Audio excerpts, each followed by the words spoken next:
Because he'd walk in and he'd be like, I'm Lou Albano. And I'm like, you're Mario? And he'd be like, no, I'm a wrestler. I'm no, you're Mario. Like a sailor influenced wrestler, You're Mario, good friends brother. with Cyndi Lauper. Like, no, you're Mario. Bro. And also the other guy that played Luigi, I forget. But, oh, man. No, everyone forgets his name.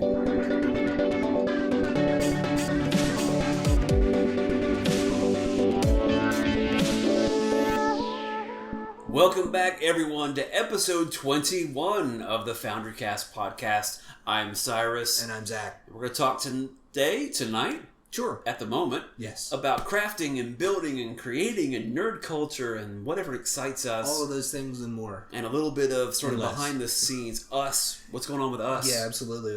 Projects we're working on and plans we've got. And we're going to get to all of that later on. But Yeah, there's been some really interesting things going on sort of in nerd culture lately. Yeah. I don't know if you saw this, and I haven't seen when the release date was. Do you know there's a new Tolkien book? Yeah, I just I saw the story that it came out. I saw the story today. I'm not necessarily that it came out today, but yeah, Baron and Luthien I think got released. I would imagine you're a little more excited than I am. Yeah, I am. I could not make it through the Silmarillion. I enjoyed what I got through. Yeah. I liked it. I get it. I get the whole universe. I love everything Lord of the Rings and Hobbit, Tolkien, but Silmarillion was kind of a sluggish read. Yeah. So what's happened, if you haven't seen out there, is Baron and Luthien, Luthien, which was and they're in this pivotal point of the plot of the Silmarillion. Right. And this is something that was written over 100 years ago. Yeah, that's interesting. It's Tolkien's son who has taken some of his notes. And he's in his late 90s, for goodness sake. Yeah. And taken some of those works and put them together and edited them down into a single book. But I don't know. I'm interested to read it to see how much is pulled directly from the Silmarillion, because they're featured in that too, versus new material versus from what I've seen. Yeah, I think they kind of leave in some of the, and I hate to say it's a Bible. Really, it is the way it's written. Bible for Lord of the Rings. So they take out a lot of the verses and sort of present them in that way, and then tell the story in a greater expanded version. And it's very much what happens in Lord of the Rings, where we have human love interest with woman elf, and father doesn't agree, or at least patriarchal kind of character doesn't agree. The mythological backing for the Arwen and Aragorn romance. Very much so. But they were tasked to steal a Silmaril from the main bad guy, and it's kind of their love story, and I love the idea of that. I don't know how they could expound it into a full book. There's plenty of stuff you can do. I mean, there's so much depth to that world, and I think that there's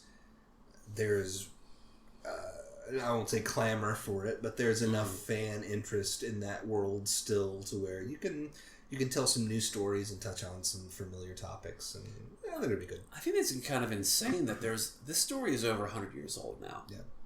Bits and pieces of it are. Right. And it's been brought into modern culture because of the movies, and I hate to say this about The Hobbit, because I enjoyed those movies. Yeah, they're okay. I love the book. The book is phenomenal. It's so good. Yeah. But it still, to be in geek culture, you've got to make it relevant. And it's not as if they can remake those movies anytime soon. You can't I wouldn't put it past Hollywood. This is true. Like Lord of the Rings redo. I don't know if you can do that. It's been almost 20 years since those movies came out. They're not quite that old. We're bearing down. 2001 was the first one, wasn't it? Get out of town. Something like that. That doesn't feel We're that. bearing down 15, 14 years old. Yeah. But, okay, I imagine continuing the story, telling more elements of the Silmarillion. Right. This might lead to that. I've maintained that I'd really love to see the Silmarillion as a Netflix series. That would be the coolest. Different episodes of whatever length you want, and they don't have to be related. You can tell different stories from that book, and Baron and Luthien could be multiple episodes. Yeah, but imagine how much money you'd have to throw at that for the special effects. Sure. Because you're talking about deities and basically, it's a very interesting retelling, in my opinion, of the Bible, where they're angels and God is hanging it's his out, own creation, and then one of the angels falls and becomes the devil, or at least the main villain of the piece. Right. And you cannot just do that in a stage play. You can't do that on a realistic set and have people in costumes. Yeah. You've got to make that almost entirely CG. Yeah, but to that end, that actually would make the show probably cheaper. You don't have to worry about building sets and getting... No, CG is... Maybe. Unless it's ultra high quality CG is not expensive anymore. So, you can do a lot with computers. As long as it's not like the Barbie series of video CG. An animated version would actually be kind of cool. That would be stylized, really cool. Animated, rather than not necessarily anime, but really high stylistically. Yeah, like Star Wars Clone Wars, kind of like, let's do something like that. It'd be fun. That'd be kind of cool. Yeah. Also, I was checking out. We're huge Star Wars buffs. You and I. Hope so. Yeah. I wouldn't say that I'm the master at trivia, but I think that between you and I, we could definitely hold our own in a Star Wars trivia competition with others. As long as it's not expanded universe stuff. Yeah, we're talking the original trilogy. Sure. The films. The films. The films I can work with. What was dedicated to celluloid. Yeah. But did you see the new 40th anniversary is coming up? It is. And so they're releasing a new pinball table. Oh, I did. I saw that today. Did you? I didn't get a chance to really look at it, but yeah. It's being released by Stern Pinball. Is this okay? Stern. Okay. And so they're really well known, great quality tables. Sure. It's going to be centered around the original trilogy, so not expanding too far beyond that. All right. A little bit more about Ep 4, A New Hope. Okay. And they have different versions of tables that give you more features and things. All right. But there's going to be fully 3D articulated, like 3D printed pieces of the Millennium Falcon and some other like TIE fighters and things. So it's going to look really lavish. I believe each piece is going to have 2 LCD screens or two video screens. Yeah. And there's also a hyperdrive button. So if you charge up the hyperdrive, it gives you other bonuses or something. Sure, yeah. So it's supposed to be really, really cool. Yeah, I really want to see the design. I'm sure they've mocked up, if not a prototype, then a 3D design of it. I'd love to see it because, I don't know, I really like pinball tables and understanding more about how you design one of those. Because where do you start? I don't even know. There's so many other classic arcade pinball tables that you could pull from to give you an idea. Right. But I don't know how you would plot out how to make yours different. How do you plot out the angles and the... I don't know. Because you can plan it all you want, but if you don't play it... Because you and I have played some cheap dang tables before for pinball. And to have one that feels fair and that feels exciting. Yeah. And one of the Star Wars tables that I've played before... I feel like Star Wars pinball is one of the best kinds. I don't know if it's the little monitor that has like the little Battle of Hoth going on in the background when you get an extra couple points or something. Something about those tables always felt really visceral, like I was there and I had better control over my destiny. Yeah. No pun intended with Star Wars. Yeah, that's one of the great. And we'll touch on this over this next month about pinball, but that's one of the great things about pinball is you're getting really nice physical tactile feedback that you don't get in a video game or an arcade game. So and I saw the price points within our price range. No. Yeah. If we feel like selling a car, then maybe we could have one. I don't know if it was the cheapest or if it was one of the higher versions. But I saw the number $6,000 quoted. That's not... It's really not that bad. Yeah, I mean... For what it is. I've looked at used pinball machines, collector pinball machines, and, nicer ones you're going to be spending at least a couple $1,000, probably more than that. So, if $6,000 for a brand new pinball machine, not too bad. Not too bad at all. Just got to put it outside my apartment and put a token machine next to it, try and get my money back, I guess. Well, I had another thing I wanted to mention... I don't know if you had seen this. I grew up a big fan of everything Marvel. Yeah. I like DC, but I could follow Marvel better. And definitely more of a comic book fan for the Marvel universe. And New Mutants was a part of that. Yeah. Have you seen the new movie that's slated for X-Men New Mutants? A news story about New Mutants. I didn't even click on it because I was like, oh yeah, that's Marvel. Okay, whatever. Mm-hmm. I kind of breezed past it. So one of the toughest things about the X-Men franchise is when they bring a new team into the fold. Mm-hmm. How do they make them stand apart? Yeah. And so X-Force was the group of mutants who were a little more badass. Yeah, I remember. Who were willing to kind of go beyond the government, beyond. They're not the ones you see on TV who are smiling, waving to the camera, kind of like the Avengers. Yeah. They're the ones who go in a lot more covert, and there might be a little more bloodshed in the process. Not always the case, but that was a little bit of the later X-Force. Mm-hmm. And X-Factor, also kind of a different series. New Mutants were just kind of like the babies. We're bringing up some new, fresh characters. Uh-huh. And it seems as if they've got, they're sort of at the pre-filming stage. Mm-hmm. They've got the director. They've already got people signed on. I don't know if you'd seen some of the names of who they have. I haven't at all, no. So Cannonball, who's one of my favorites, he's already been listed. That's Charlie Heaton. And he's a character that you've already seen in Stranger Things. He was Jonathan Byers. He was the older brother.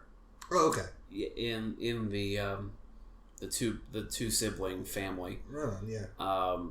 He's awesome, and also New Mutants. They kind of started younger, but they did evolve and get a little bit older, and then they were adults, and most of those characters kind of got sieved off to other franchises. But Cannonball was kind of the guy who could just blast himself forward and be invincible in that moment. So he was usually the leader of the group, kind of wore like a bomber jacket and then tights the rest of the way through. That's interesting. But he signed on more recently Maisie Williams. Okay. She's going to be Wolfsbane, sort of a werewolf type character.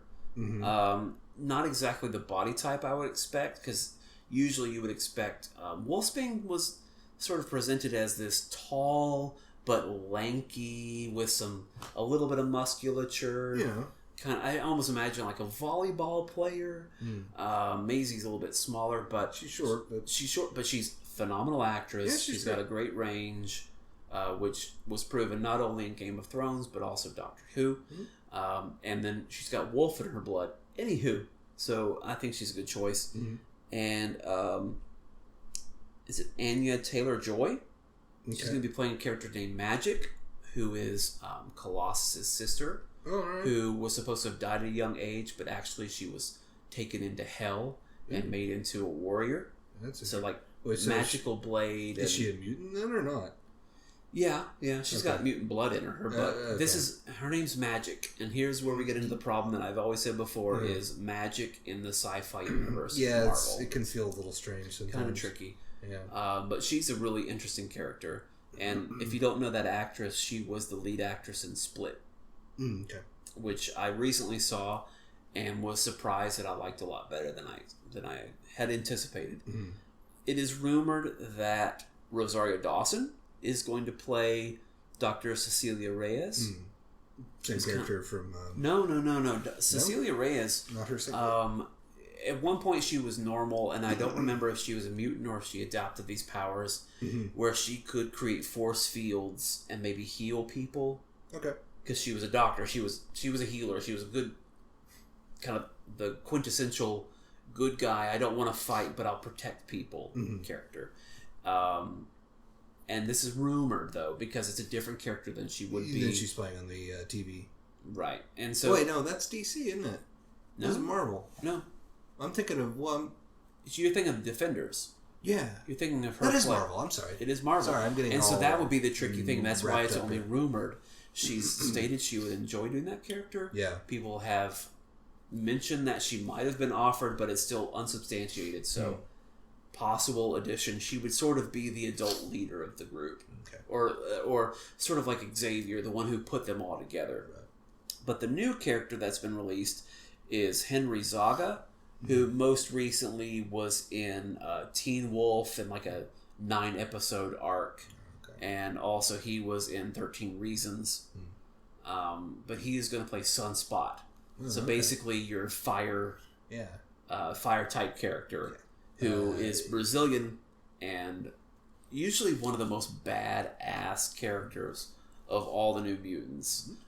He definitely made his way into X-Men, and I think X-Factor or X-Force. X-Force it was, I'm sorry.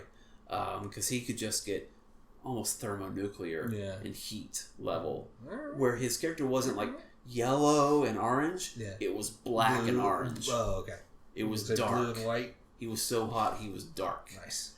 So I'm really excited to see where the X-Men universe goes now, beyond the first X-Men franchise, beyond the Wolverine franchise, if they're able to continue. Because that's all done now. So yeah. One other thing that I wanted to talk about is, it's not a controversial subject, I guess, but it's kind of a serious one. It happened a little while ago as we're recording. If you heard that at the Phoenix Comic-Con recently, a gentleman got arrested because he had a bunch of guns on him as he was entering the convention, and the story came out that supposedly he had a plan where he wanted to attack police or something like that. And I was reading a little bit more about this today, about kind of the stuff that he said in his... anyway, we won't get into that, but I just want to kind of go into this subject of, for lack of a better word, terrorism at a situation like a con, because I'm not going to lie, it's something I've thought about in the past. You know, I go to Dragon Con every year. It's a huge convention. 70-some thousand people last year. It's a lot of people in one space at the same time. And I started thinking about it, especially last year, because we talked about this in a previous episode, where some people had a very off-color costume that involved terrorism at Dragon Con. Well, they weren't at Dragon Con, but anyway, adjacent to Dragon Con. And it made me start thinking about, like, wow, this is a prime target for somebody who would want to cause mayhem. Mm-hmm. And especially what scares the heck out of me is that the, conventions are, we talked about this again, we talked about it before, conventions are safe spaces for everyone who's there. They're very welcoming and very open. And when you're there, you're around people that are a lot like you, and you feel, it's not like being even like a football game. There's all kinds of people at a sporting event, but at a con, everybody's there on the same page. It's terrifying, the idea that somebody would attack something like that. I don't know. Like I said, I don't know how much I have to add to this subject, but I thought just see what your thoughts are. I know you've got kind of an educational background in this sort of area, law enforcement and stuff. So I thought, I did a lot of work in Homeland Security. See what you think about it. Part of it's kind of creepy. We had this big project, and the first one was design a terrorist attack. And part of that was design the fundamentalist group who would conduct it. Right. And so I created one that was based off of young men and women being alienated today.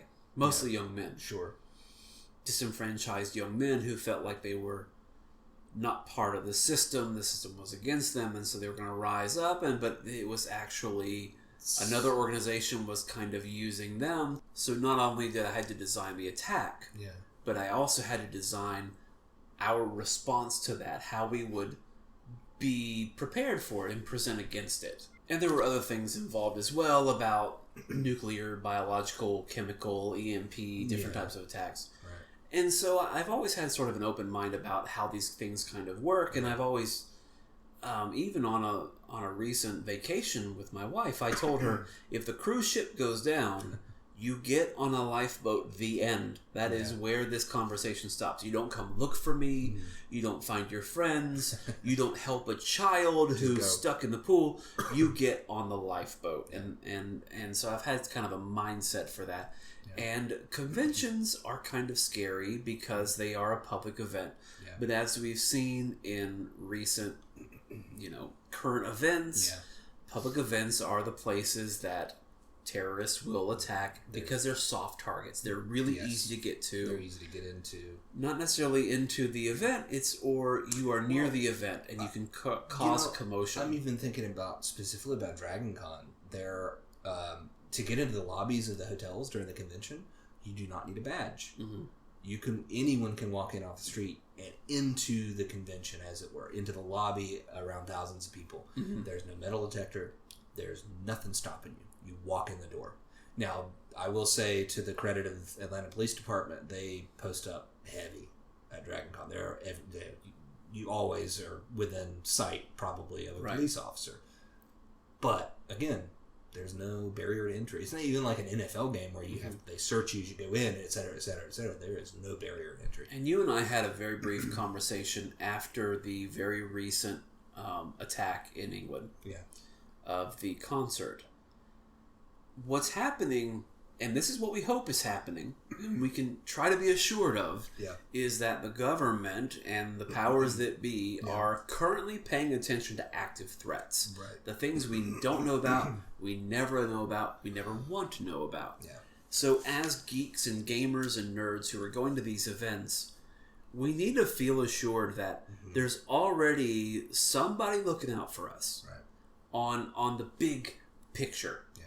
But on the smaller end, as long as you are paying attention to yourself, to your safety, you're locking your hotel room door, you're doing all the things you normally would do when you're on a road trip, then you're going to be just fine. Yeah. You don't walk around with a big fat purse with $100 bills hanging out the side of it. You know, you keep your money nice and tight. You just protect yourself and your belongings as you normally would. Then a convention is an incredibly safe space to be. Yeah, don't be stupid. That's rule one, and that's true for anything. But you know what the reason why this is so frightening to me, from this one perspective at least, is that a convention, honestly, it feels like a place where I could walk around with a $100 bill sticking out of my pocket and nobody would touch it. Right. It's one of those places where you feel the most open. It would be stupid for me to do that. Somebody would take it. Let's not lie. I would take it from you. Bad things happen. Bad things do happen at conventions, and there's I've heard bad stories about certain things that do happen, and you do absolutely need to be careful anytime you're anywhere like that. I imagine just like any road trip, anytime you're out and you're not in a place that you're comfortable with. But at the same token, it's it's a little bit more safe. It feels, you feel like you can trust everyone around you at DragonCon, at a convention, a little bit more than you would almost anywhere else. For me at least, and maybe not everybody agrees, but that's the way I feel about it. So that's what, it harms that feeling, and I don't like that. And what's really, talking about, you were talking about your risk assessment, we'll say, your game theory project that you did, where you talked about disenfranchised people. That's what's scary too when you deal with our culture, is that a lot of nerdy type people, we talked about this before, we come from a position of outsiders, being picked on, et cetera, et cetera. So you're dealing with people who might have resentment, and you're also, from a purely practical perspective, at a convention, you're dealing with people dressed up who have weapons. Yeah, those weapons are made of foam, but they're carrying weapons around. Sure. You do have to be careful. Well, there's a lot of weapon fantasy that's involved in a lot of these hobbies. Yeah, absolutely. And I think when you say the disenfranchisement, but it's against the other, and in this instance, it's against other people. Where a lot of us have been the other. We are the main. We are the center. We are the group, and a lot of the people who may feel that will feel most at home with the people that they're seeing, with the costumes that they're seeing. Yeah. And I don't think you need to be afraid of even that possible feeling not connected to the group, because this is the group they come to feel connected with. Yeah. Even Jason David Frank, who was the gentleman, the Green Ranger, the White Ranger, superhero extraordinaire. I think he even did a little MMA, or he was going to. I'm not 100% sure. He did.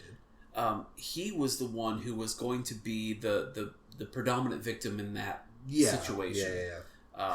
Well, so I will say, the article I was reading today is the guy that they arrested was saying that... He was saying it, though. He was saying, after the fact, he was saying that he was, quote-unquote, the Punisher, and he was there to kill bad cops.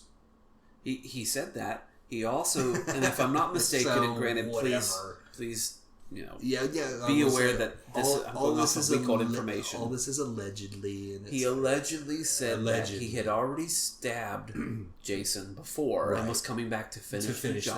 That, and Jason did a full-on press conference where he said, "I'm not afraid. I'm okay. I know this guy needs help, and I really hope he does get help. And this is a safe space." That's one thing I'll say is that it's not a good thing, but it's a bright spot in a twisted way where this guy was clearly mentally disturbed. This wasn't... That is our opinion, yes, but yes. That's what it seems like to me. We're not professionals, and this is all alleged, but, it seems like this was somebody who had issues. This wasn't Al-Qaeda trying to infiltrate the convention. This wasn't organized. This wasn't... lone wolf stuff can happen anywhere at any time. Sure. And we've seen that happen, unfortunately. So I guess that's part of, like I said, it's awful for me to say, but that's kind of a bright spot where it's like, this is just a bad egg, quote unquote. This isn't a terrorist organization trying to target our hobby or our culture or anything like that. If I went to an event like this, the only things I'd be worried about are the hotel gouging me on parking prices. No joke. And the restaurant up the street overcharging me on my drink menu. No, your problem's going to the restaurant at all. Beyond that, I know that the vendors are going to take care of me. I know the hotel staff is going to take care of me. Yeah, they're very good. The event coordinators. Shout out to the Marriott Marquis in Atlanta. What? I have no idea. They're great. Are they great? Yeah, great. I mean, Marriott in general, I usually see with taking care of people. They do good. They may charge me a lot of money, but they're going to take care of my needs when I'm there. We're not sponsored by Marriott. No. But as an aside, with what they have to do with the Dragon Con, the staff at Marriott Marquis Atlanta is phenomenal. They do a great job. Mm-hmm. But in reality, we see a lot more that's going on with media, with social media. And so it can sometimes give you the illusion that there's more to be afraid of. It's true. But I think that the safest place you can be is in a group of people who are actively acknowledging that stuff's going on. Yeah. You see a guy over there with big swords and he's swinging them around doing a cool stunt. You know he's okay. But in an event like Dragon Con or Raleigh SuperCon or whatever convention you might go to, if you see something that's unusual, say something. Yeah, I guess that's what the ultimate point of this is. Like, don't be afraid. We're among friends. Yeah, and that's the situation. You're among friends, but at the same token, be aware. And this goes back to other topics. Like I said earlier, there's stories at conventions about abuse that happens, and just somebody grabs somebody when they take a picture that's inappropriate. Say stuff. You got to point this kind of stuff out to get rid of it. From the I don't want to say less severe, like touching, because that's awful and that shouldn't happen. Sure. But from that all the way up to dude's got a gun, shout it out, report it. Because even if you are a person dressed as the Punisher and your weaponry looks too real, you can take that as a compliment. Like, okay, your craftsmanship was well done. Yeah. But also, as a con goer, you need to put the orange tip on it or whatever it is you're going to do. That's what I'll say. If you're going to a convention and you've got any weaponry, talk to the organizer of the convention, get it peace bonded, make absolutely sure that that's the right thing to do the right thing, make sure that you are clear that you're a cosplayer, clear that it's not a real weapon. That's really, really important. And my takeaway from that is, if you're going to a convention and you're worried all about the state of the world, check the news before you leave home. Yeah. If nothing seems undue, then hit the road with confidence. Take care of yourself as you normally would on vacation or on any other road trip, and you're going to be just fine. Yeah. Have a great time. Be assured in yourself that you're safe and that the people who are putting on that convention are doing their utmost best to take care of you. Shout out to the Atlanta Police Department. So it's been not even a full week. Yeah.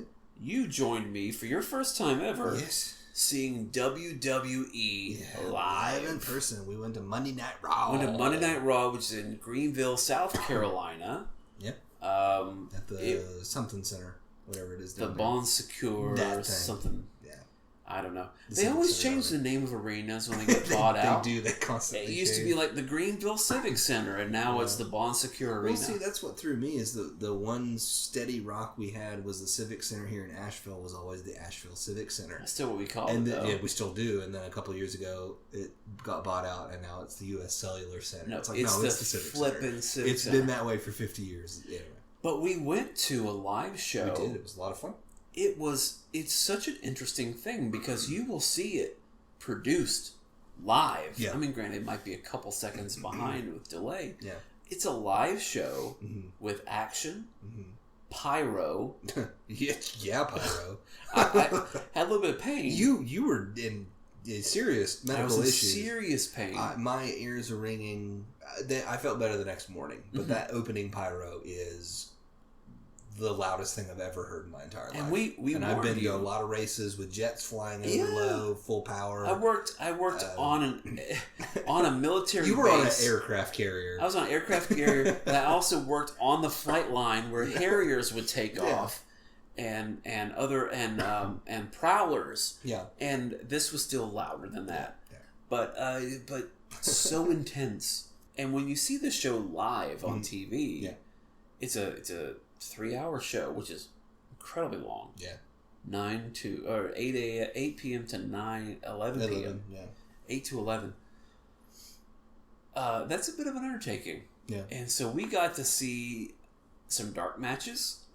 There was like 3. No, I guess it was 2 dark matches. 2 dark matches, which were 205 live. No, I'm sorry, they were main event. Main event, and cruiserweight main event as well. Mm-hmm. Yeah. And those would show later on in the week. Mm-hmm. And that's the thing you don't know. Yeah. You think that every time you see it on TV or on the network, it is 100% live. Yeah. Some things are a little bit pre-recorded. Some of them are full on live. Ooh, those matches were bad though. Well, they're just cruiserweights. Well, the crowd was just not. The crowd usually doesn't care for the dark matches. Yeah, I feel bad for those jobbers out there. And we did see a guy get hurt. I was going to ask you about that. Was that an actual injury? He's legit hurt. That was a legit injury. I can't remember his name. He is one of the luchador style wrestlers who has sort of a tiger mask, and he it's like Tigre Dorado. And that's the thing about seeing these things live is you never know when someone's going to get hurt for real. Well, and that's the fun thing about wrestling is you don't necessarily know. Like we weren't sure what happened. They called the match off. Mm-hmm. They're like, he's unable to continue. We're like, whoa, what happened? And then like people are booing, and it's like, is this, is it real? Is it a work or a shoot? And his name is Lince Dorado. Okay. Like the Golden Lynx, because he had sort of the tiger mask. He was good actually. I enjoyed. He was really good. That's why I was bummed when the match ended. Some sort of knee injury happened there, and then they had to do a quick pin. Yeah, no, they called it. Oh, that's right. The ref called for the bell and they rang it, and then they say he can't continue. And then he was like rolling around, and then the medics came out, but he walked out. So I don't know. Hopefully it wasn't too bad an injury, but from what I saw, because there are the dirt sheets, there's the legit behind the scenes things that you couldn't see in real time up until the last 5-10 years with the internet. Right. But yeah, he's legit hurt. Mm. But you don't ever know in the moment because you think, is that other person fighting dirty and trying tricks or something? And he's the bad guy and the good guy got hurt. So that just makes you want the good guy to come back and beat the bad guy. He's going to be back next week and he's going to win. Yeah. But this is your first time seeing these WWE superstars in person. Granted, we were a distance out, but we weren't close. We were fairly good. I was pleasantly surprised with how close we were to that ring. What we could see. The arena was itty bitty. That helps. It's still I think a 20 by 20 foot ring. Yeah, that's you said that when we first walked in. You're like it's surprising how small the ring looks, right? Yeah. And I'm like, it really does. But then it looks so small, but it takes them a long time running. You see him run like tick tick tick tick tick. How big is it? Yeah, it's a big ring. It's sort of like going to a baseball game where you don't realize how small a baseball field is until you see it in person. It looks huge on TV, and it's actually really not that big. So until you're in the middle of the field. And then when you're in the field, it's huge. It's huge. When you got to chase down a flat ball. Same thing is true with the WWE ring. A lot of the training rings are 16 by 16. They're a lot smaller if you go to the independents. Yeah. They're 16 by 16 or even 12 by 12. Yeah, cheaper to move around and set up. Yeah, so short. But you don't see it as big. But I think I've been just a hair closer than we were that night. But I've never been front row seats. I've never really seen it up close. Right. Yeah, I mean, I don't see any reason to be any closer than we were unless you're front row. And you get to interact with the wrestlers a little bit, which would be fun. But beyond that, I mean, we had great view of everything except for the screen. I couldn't see the screen, which was kind of a pain sometimes because you couldn't see what the camera was looking at. You mean above the ring? Up above the ring because the lighting rig was in the way. Because we could see the entrance ramp. The main one, yeah. Perfectly. The one up above we couldn't really see. Yeah. But no, I mean, like the view was great. All the intros, like the wrestlers were basically almost everything was facing us. Yes. Except for one thing, which we'll talk about in a minute, which thankfully was facing the other way. But no, overall it was really fun. I told you earlier before we started recording, I've gone back and watched some YouTubers that I like reviewing Raw, and they're all like, "Wow, it was a crappy Raw," and I'm like, "Wow, I had a lot of fun." I think it was pretty good. We had a very good main event. The main event was awesome. It didn't end the way that you wanted to. No, it didn't, but that's okay. Yeah, but that's the thing, and I was very lucky, as I told you before. When the first time I went to see WWE live was I was fresh out of the Marine Corps.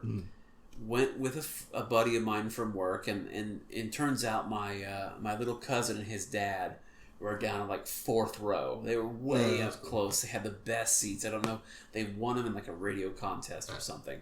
So they got super close, and it was one where when the show ends, that doesn't mean it's over. Right. Some dark stuff, dark match stuff happened. Well, not necessarily. It could be a dark match. Right. It depends on, if they had to film another show or something. Right. Usually they do that the first hour to sort of warm up the crowd and get them ready. And then they pipe in some applause or, they just, the audio on those other shows are a little different. But no, it's more of, they want to send you home happy. Yeah. Because if the bad guy wins, and then all of a sudden you let out several thousand ticked off fans, they're going to flip cars and start fires. Yeah. So what you usually do is on a go home, but this is right before a pay-per-view. Because there's a pay-per-view tomorrow night. Right, they had to set up a bunch of stuff for that pay-per-view, They had to set up for that. But otherwise, the show ends, the bad guy wins, you just go boo at the screen, but now all the good guys run from backstage, beat up on the bad guys, dance in the ring or do something to make you laugh or smile. And then shake hands with the people who are on the front row, and you go home happy as a fan. So that's what's interesting to the Raw we went to. Yeah. Is that they had the good guy win. I'm doing quotation marks with my fingers here. And et cetera, but the problem is the good guy was Roman Reigns. Who is not the fan favorite. Half of the crowd hates. Half the crowd loves him. Half the crowd hates him. I would say it's 75-25. The crowd around us felt like that. A lot of them really liked it. Not till the end. Well, here's the thing: that we ended the night with a main event. They say double main event because WWE doesn't want to commit to something not being important. Yeah. But the main event was Roman Reigns versus Seth Rollins. Can't ask for a better match. No, that is two of the best guys working today. Yep. Not necessarily the two best, but two of the best. I think Seth Rollins is up there. Seth Rollins is maybe number 1, number 2. Yeah, he's awesome. Roman Reigns, I still think he's better than ever. I think he's a great wrestler. He feels lost with his character. It just doesn't. He's lost on the microphone. He could be great. They're not letting him be great. I could write a college thesis on why they're not using him properly. A lot of people have. YouTube is full of videos about that. Yeah, someone just got a scholarship on that. No, he's awesome, and it was a great match. It was a good match. There's some really good spots. The spots were good, but the story they were telling in the ring was good. These two guys putting it all out there working really, really hard, and in the end, Roman wins, which may not have been the most satisfying of conclusions. For some people it was, but yeah. I would say for most people in the arena, not the most satisfying conclusion. Yeah. But I will say... Even though more people who booed him were appreciating the hard work he did by the time it was That's over. what I was going to say. I was booing him heartily the whole time, of course. Especially when he won. Of course I'm going to boo him. But holy cow, did he spend 10 minutes walking around the ring, shaking hands, taking selfies with people. Yeah, he did. I was like, man, he's always been that way. What a great guy. Boo! What a great guy. Like, boo, I'm still going to boo him. And that's the fun It's okay thing. to boo a bad guy because they know it, they expect it, and they appreciate that you're buying into... If you're not booing them, they're not doing their job. That's right. So it was a lot of fun. I appreciate Roman Reigns for who he is. Like I said, I think he's a great wrestler. He's I didn't like the finish of that match. But the finish of the match wasn't great. The spear didn't feel right. We saw it from the seats, not the cheapest seats, but we saw it from the opposite angle on some of the stuff on that match. Yeah. The best spot where he ran him into the stairs, there was on the opposite side of the ring. Wish we had seen that because Roman Reigns went the fastest I've ever seen him move all the way around that ring. Full into, and he's good at that. He can take out those stairs because he's a big guy. Yeah. He can take them out no problem. But he went full bore into that, and even from where we were. Those steel steps exploded away from the ring. They went flying. It was great. It was incredibly impressive, and every single match we saw had real talent in there. And I have seen some stinker matches in my day, and nobody phoned it in that night. No, for Greenville, North Carolina, this is a go-home event. Leading into a pay-per-view, they had to step it up. But at the same time, you can have your jobbers. There were no jobbers out there. No, there were a couple jobbers. Who jobbed? The dude that they made fight the Drifter. That doesn't count. Dude, it was that a doesn't jobber. count. That was... I'm sorry. No WWE superstar played the role of jobber except for the jobber they had fight the Drifter. That was okay. Aside from him, aside from the incident we'll talk about in a moment. Okay, that was the other part of the night that was just miserable. He came out and he played a song, and it was like okay, all right, and then he squashed a job. And they don't even tell us the name of the poor dude in the ring. Exactly, he just walks down. They did a funny thing. Fun match I'm trying to remember the person who was the beast who took them out. Oh, it was Braun Strowman before he got hurt recently. Did he get hurt? Yeah, that's why we haven't seen him. He would have been there. I would have loved to have seen him. I know. Big Texas, originally from North Carolina. He would have been a huge explosion. Just like, and I'm taking a bit of a side here. Yeah. The Hardy Boys. Ooh, man. That was the biggest pop I heard was probably for Seth Rollins. Second biggest, if not. Well, and it may have been who was around us, but the biggest pop I heard all night was for Bailey. Bailey. But no, the Hardy Boys is always huge because we're in North Carolina. They're from Cameron, North Carolina, born and bred. This is only about 3 months maybe that they've been back with the WWE. Yeah, they just came back at the WrestleMania. Was it? It was WrestleMania. It was WrestleMania. I forgot we had WrestleMania for the year. The flipping night before they were at an independent show. Yeah. Oh man, that was so cool. So yeah, that was a big pop. Huge pop. I would say that probably the biggest disappointment of the night was the Revival. We think was there. They did a backstage segment. Could have been pre-recorded. We don't know. We don't know if they were in the building, but they're local boys. They're from Asheville, or they live in Asheville. Yeah, it would have been great to see them. It would have been so good to see them, but one of them. Got his jaw broke and had to have it wired shut. That's why he's so hurt. Yeah, and he had He had braces. Yeah. Now I can see why they couldn't come out, but they're North Carolina natives. It would have been nice. It's like, come on, guys, can you not come down the mountain? Well, anyway, it was fun. The you mentioned the Hardy Boys. It was great to have. That was probably the most fun thing that happened. It wasn't just the Hardy Boys. It was Dean Ambrose and the Hardy Boys. Yes. And Dean Ambrose I'm is on board for this. At the top of his game, but I think he is so underutilized right now. Yeah. They don't have something to do with him. So this is what the WWE does. They hang the Intercontinental title on someone that they know is really good, but like, well... Here's something to tide you over. Yeah, you just hang on to this bit of gold for now. we're not going to put you on the Regis and Kathy Lee. That's an outdated reference because I don't know who's on the show anymore with. Kathy Lee left and No, it's Kelly Ripa, but Kelly and whoever. Oh no, sorry, Ryan Seacrest. Is it Seacrest? I don't know if he's joined yet, but he's going to. Oh joy. Okay. Another aside, no, whoever's on that circuit. Yeah. Man, that was fun. It was not the best Raw I've seen. Mm. It was a very good Raw. With the matches I saw, there was some good I'm just the looking triple back. threat. That I was going to say the triple threat. Sonoma Joe. He goes from California, from wine country. From wine country. It's Pinot Noir. His finishing move is the Cabernet. Samoa Joe, Bray Wyatt, and Finn Balor was Finn Balor. His entrance. So I heard this is what's funny. Pick. So. Have you seen his real entrance when he's in the full demon costume? No, when he was in NXT? Yeah. Okay. So what we may have to do when the podcast is over is check one out. Yeah. Whitney hadn't seen it before. I showed her it on NXT and she thought, that's amazing. Mm-hmm. And I let her know my opinion is when he comes up to WWE, they're not going to do that except at pay-per-views when it really matters and go big ham on it. Mm-hmm. But the music is great, awesome. And the music goes down and brightens up, and everyone throws their arms up. I was showing the video. I took a video briefly of part of that, and I showed it to somebody, and you don't get the effect on the video. No idea. Going from full dark to full bright, and everybody in the crowd hands go up. So it's like a religious experience. It's like so good. The T-shirt I'm wearing right now. I was going to say you got for your AJ T-shirt Styles, there. who's on SmackDown, which regrettably. Yeah. I've never seen this man wrestle in person. All of my favorite people other than Seth Rollins are on SmackDown. I know. That was kind of disappointing. I know. I was like, who's on?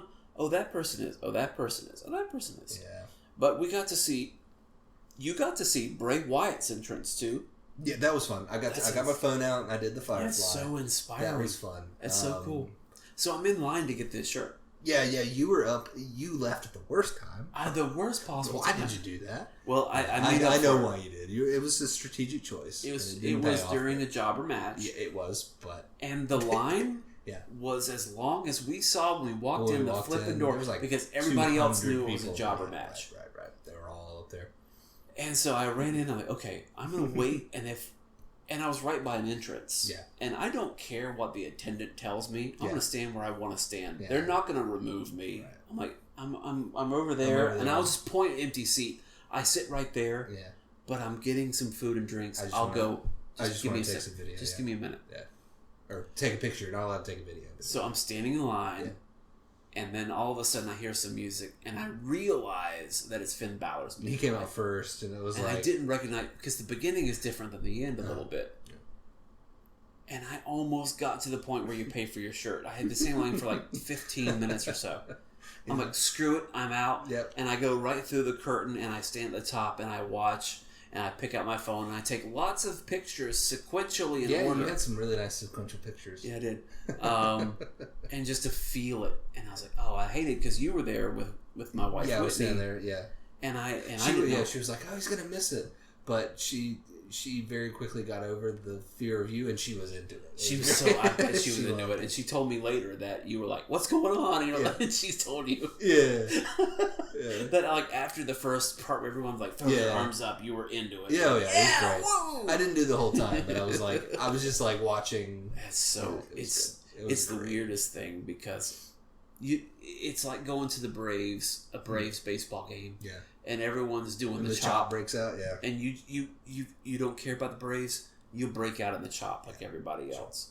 And then Bray Wyatt's entrance, and then who cares about Samoa Joe? His music is awesome. His music is awesome. In person.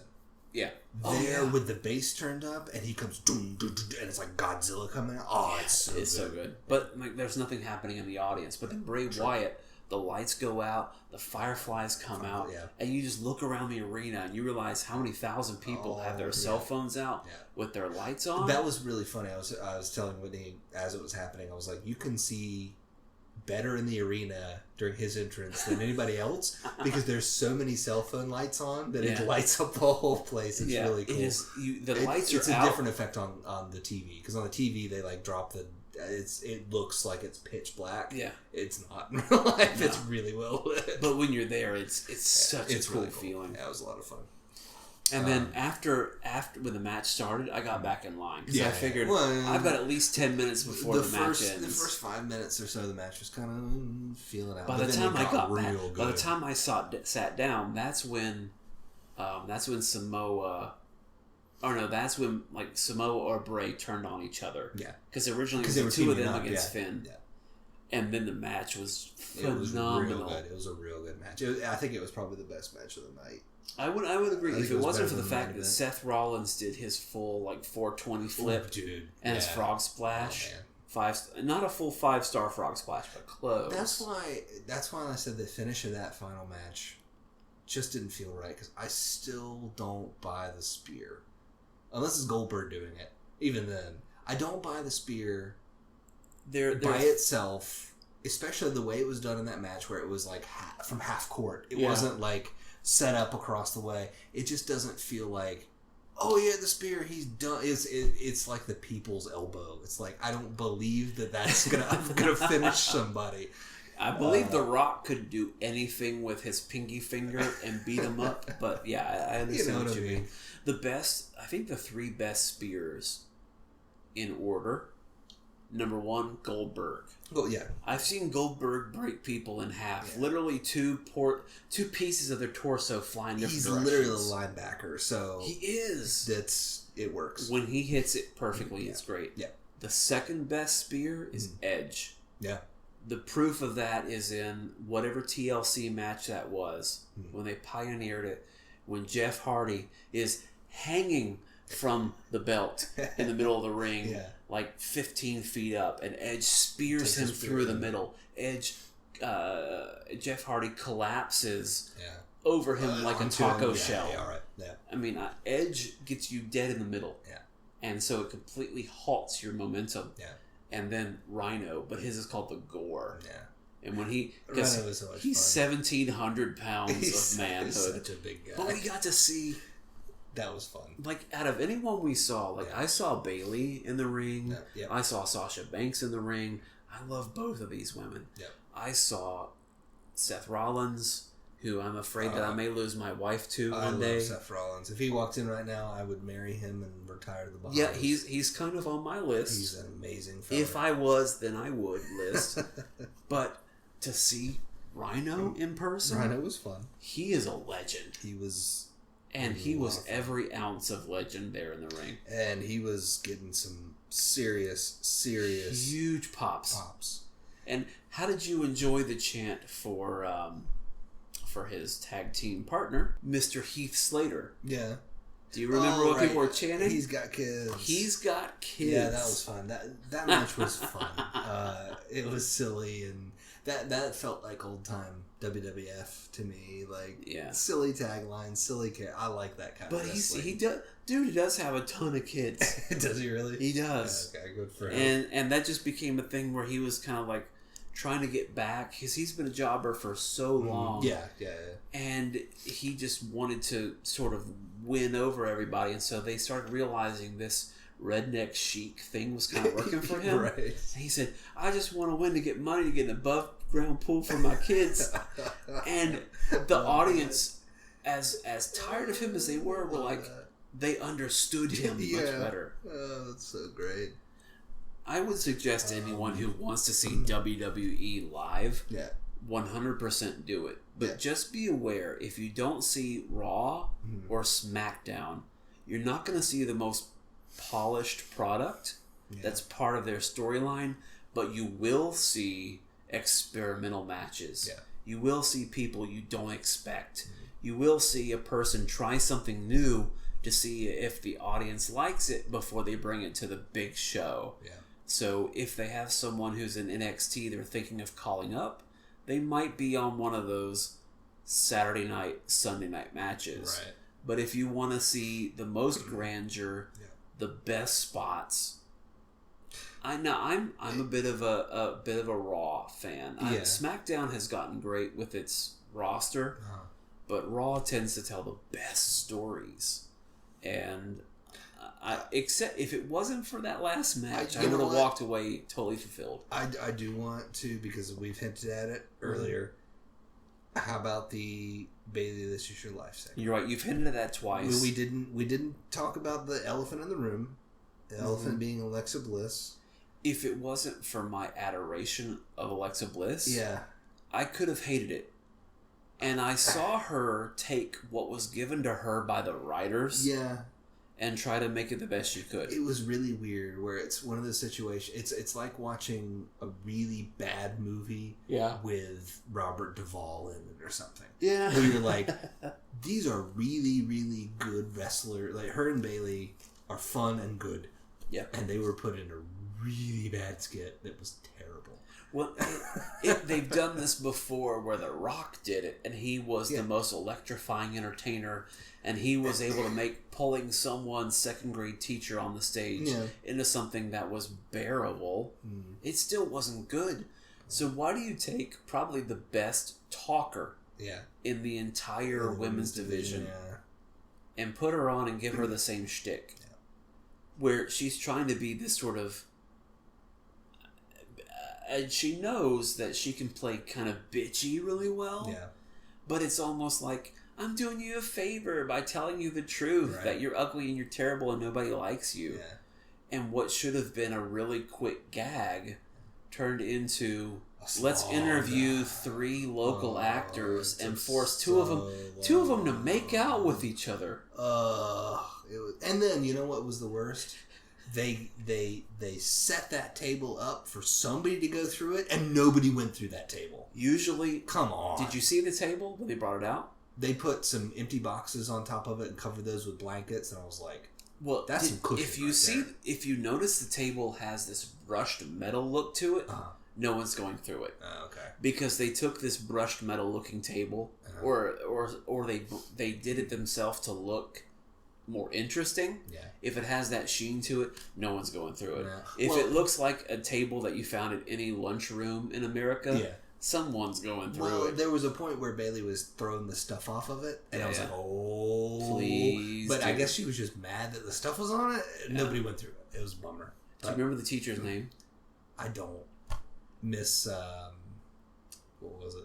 I don't remember. It was something like Miss Hinkle. Yeah, I know. Everybody was cheering for her. Everyone was cheering for her teacher because nobody cared. And we were like, "Put the old lady back on," which tells you what Alexa Bliss could have done if she had control. Right. And this is the difference between the Attitude Era and today. Yeah. If she just been able to say, "I'm calling this bit," I'd say this is the difference between the men's and the women's division, where the women's division, they do this. They still have to.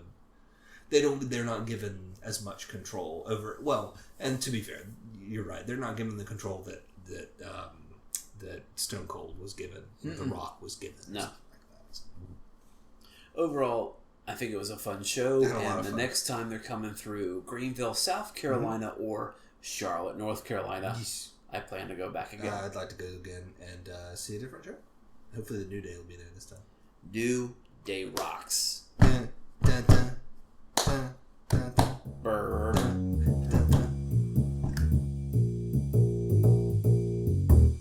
Alright, so we are in the transition between May and June. We had May was our retro month. We've been playing some retro games. We actually played some more tonight here before the podcast recording. We decided we're moving into June. We're going to kind of pivot off of that theme and have our theme for June be arcade month. Yeah. So we're still going to be able to hit some retro stuff that we love. We're going to be able to visit some local places. We'll talk about more about that later. But yeah, it's more of a natural evolution as opposed to going into a totally different arena. Yeah. So that I'm really excited about it. Tonight I thought we'd maybe just talk a little bit about arcades. You and I grew up in the dying era of arcades, but they were still going when we were kids. We got a chance to play in a lot of them that, some other folks probably didn't. So I thought we'd, just chit chat a little bit about our memories, about what we love about arcades, all that kind of junk. junk. Well, stuff. No, this is the glistening jewel of our childhood. Yeah, now it's interesting depending on where you grew up. Yeah. What kind of arcade you could get into, if you could at all. It could have been the back room at Chuck E. Cheese, or as I grew up, Showbiz Pizza.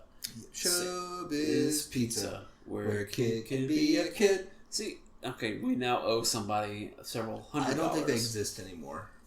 Chuck E. Cheese still does? I bet they have the rights. They might. You think they have the rights? Well, we're doing you advertising credits, so yeah. This is for free. Now, depending on where you grew up. Now, you and I, basically the same hometown. Yeah, roughly. You were out towards one direction. I was up where we are now, but right. There was a little arcade in the Hendersonville Mall. Yes. You're talking about Spaceport. Spaceport, which was my favorite of all arcades. Out of the entire mall, it was about halfway through the middle, at the back half. Yeah, it was at the back half. It was over near the ice cream shop, the Pro Shop. Pro Shop. And up the way from the KB Toys.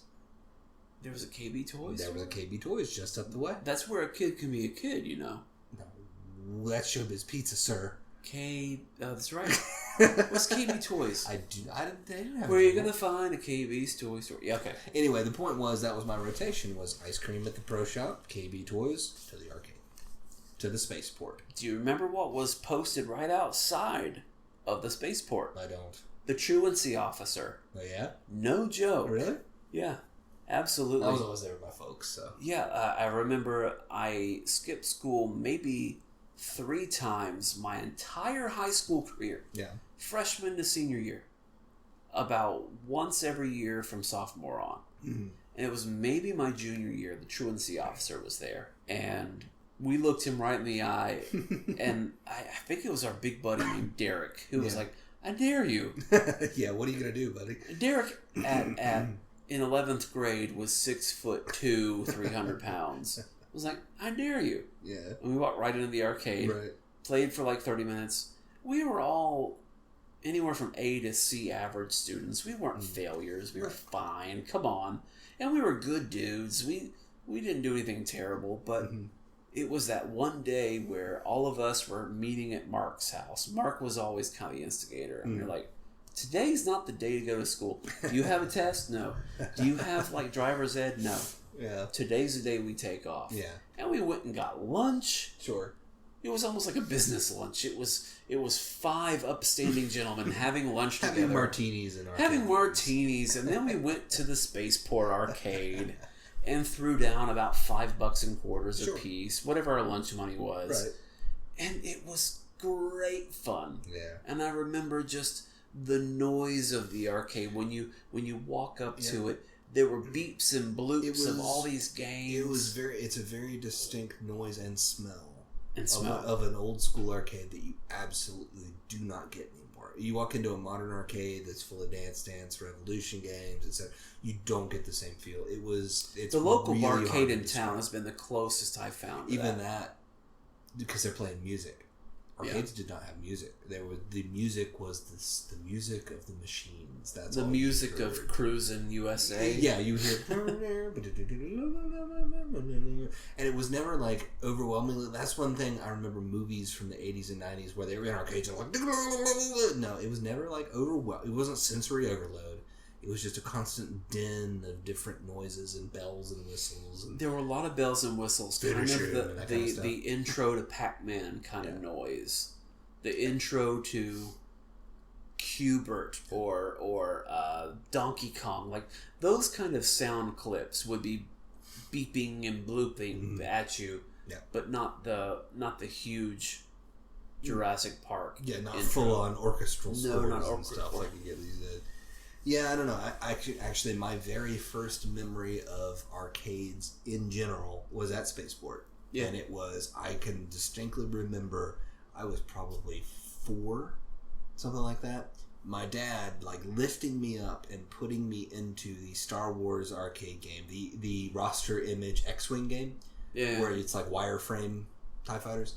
I distinctly remember like him sitting me down because it was a seat with a little. Was that if you were to walk in the entryway? It was probably to the right. To the right. It was over to the right. Yes. Isn't that crazy? You remember it? I remember it because it was almost like it was a loop. It was a loop with a centerpiece. Yeah. And it was over to the right, either in the centerpiece or no, it was against the wall. Yeah, it's to the right. Because Spy Hunter was in the centerpiece on the right. Because that's the other game that I played gobs of was Spy Hunter. But that is my first like conscious memory of being in an arcade. It was being plopped into that seat. And that more than any other arcade in town, I spent more time. Weirdly enough, it was Hendersonville. It was a drive for us, but that's the route to take to my grandmother's place. So we were up and down that road, Four Seasons a lot, which if you're local, you'll know what we're talking about. If you're not, get over it.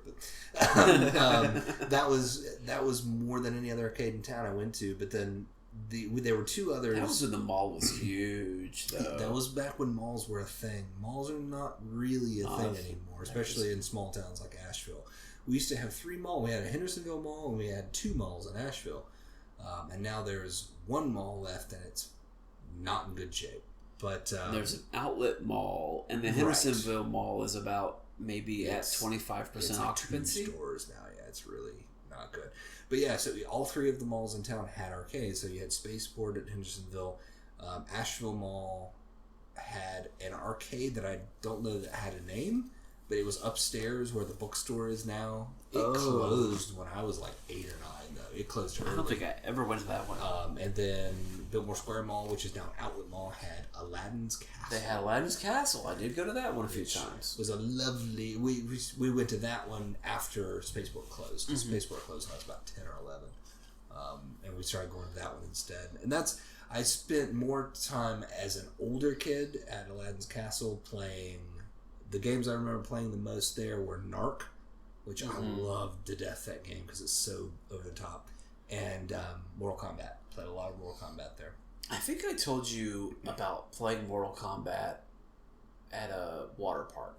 Yes. But the first time I saw Mortal Kombat 2 was at Spaceport. I remember walking in and seeing that. Never heard that they were doing a second one. Didn't even know that this was when we were young enough to where we didn't even understand what sequels were. You're like, oh my, there's another one. Oh. And I saw that it had the Roman numeral 2 on it. And then I walked up to it and I saw these different characters. One dude with like a razor blade hat. And a robot guy. Then they had Reptile. I'd heard about Reptile. Yeah. I'd never seen anyone play him. Yeah. Or beat him. But now all of a sudden he's a playable character. Like, that just told me there was this mythology. Right. And there's something about arcades that we just don't get anymore. And it's not like, well, it was better when I was a kid. It was better when we were kids. But it has to do a lot with save states in games and secrets. Yes. Well, that's what I was going to say. I think the key is information or lack thereof. Because you would just hear of something as a rumor. Everything was mimetic. And not in the internet terminology of image macros. It was classroom to classroom. There was no internet. There was Nintendo Power, but for the arcades, no. There wasn't a magazine. There were, but there wasn't like a go-to. It was... My brother fought this guy in Mortal Kombat who's purple and can shoot spider webs. And you're like, that's not true. And your other friend's like, oh, but there's a reptile, so maybe the purple Spider-Man's real too. Like Ermac was. I remember hearing about Ermac, and I'm making up the purple spider guy, by the way. Just FYI for everybody, that's not a real thing. But. No, Rain. It's true. They brought Rain. Rain was like a third tier. I think you could play as Rain in Mortal Kombat Gold. Yeah, like the redone edition. The re-version of 3. Because that was the one that had... They had like 40 characters Yeah, well, it had all the... Because there was... they added Jade. Yeah. And they added Ermac and Rain and a slightly different version of New Saibot. And you could play as both versions of Sub-Zero. Yeah. Yeah, but you didn't know that. It wasn't in Nintendo Power. Yeah, we didn't. It wasn't in any magazine. You just had a buddy who told you, I heard this one time, you got to press up at this one point, or something like that. You didn't know how it worked. You didn't know what was true and what wasn't. until you saw it in person. Mm-hmm. And usually for me at least, as a younger kid, it was watching the 14-year-old do all the fatalities. Like, that's a real thing. You could cut a guy's head off. Like, oh, that blows my mind. And then what would you do? After that, you would go back to school. Yeah. And tell all your buddies, dude, the guy's head got ripped off. No, it didn't. I saw it. Oh, happen. yeah, well, I saw him tear his legs off and beat him to death with them. It's like, okay, I believe you. Yeah. That's not a thing, but yeah, that's an experience that it's kind of sad, like, that you don't get anymore. Even before we recorded this podcast, we were playing some retro games, and I was commenting about how, like, man, I kind of wish I had a cheat code or a Game Shark. When we were kids, we didn't have that kind of... It's like all of these like things that you take for granted today, especially in video gaming, but in our hobby in general, that we did not have when we were kids growing up. Where it's like there's so much mystery. It's the Stranger Things effect. When we were kids, you would ride your bike into the mist. Kids these days, effect, yeah. Kids these days, you've got a tablet, you know everything. You've got you've got the sum total of human knowledge at your fingertips at all times. Do. So you may not care to use it anymore. There was something about going to the place, playing the game. If we had Gauntlet Dark Legacy back then, can you imagine being able to go back week after week and plugging in your code and playing as your characters again? That would have been revolutionary. About a decade behind in technology. We also didn't have the thing, it's worth noting, where games today, anything you can play in the arcade, you can play at home better. It was the opposite when we were kids. If you went to the arcade, you were playing amazing games, and you would go home to your Atari 2600 and bloops and bleeps. Yeah. So the arcade was like this mystical, like, these are amazing games. I gotta go home and play the crappy version of Pac-Man on my 2600. Okay, that was different. The 2600 Pac-Man was the worst possible incarnation of that game. But even like something like on the Sega Master System, Rampage, one of my favorite arcade games, where you're playing with 3 people at the same time. You go home to your Master System. It's 2-player. It's not as good. It's slower. So I think you and I are both big proponents of, if you find an arcade in your town, and not just the one that you put in $1 and you try to win the stuffed animal. No, that's but actual video game arcades. Or if you go to a convention that has an arcade component, you should definitely spend some time there. Yes. And play something you've never played before.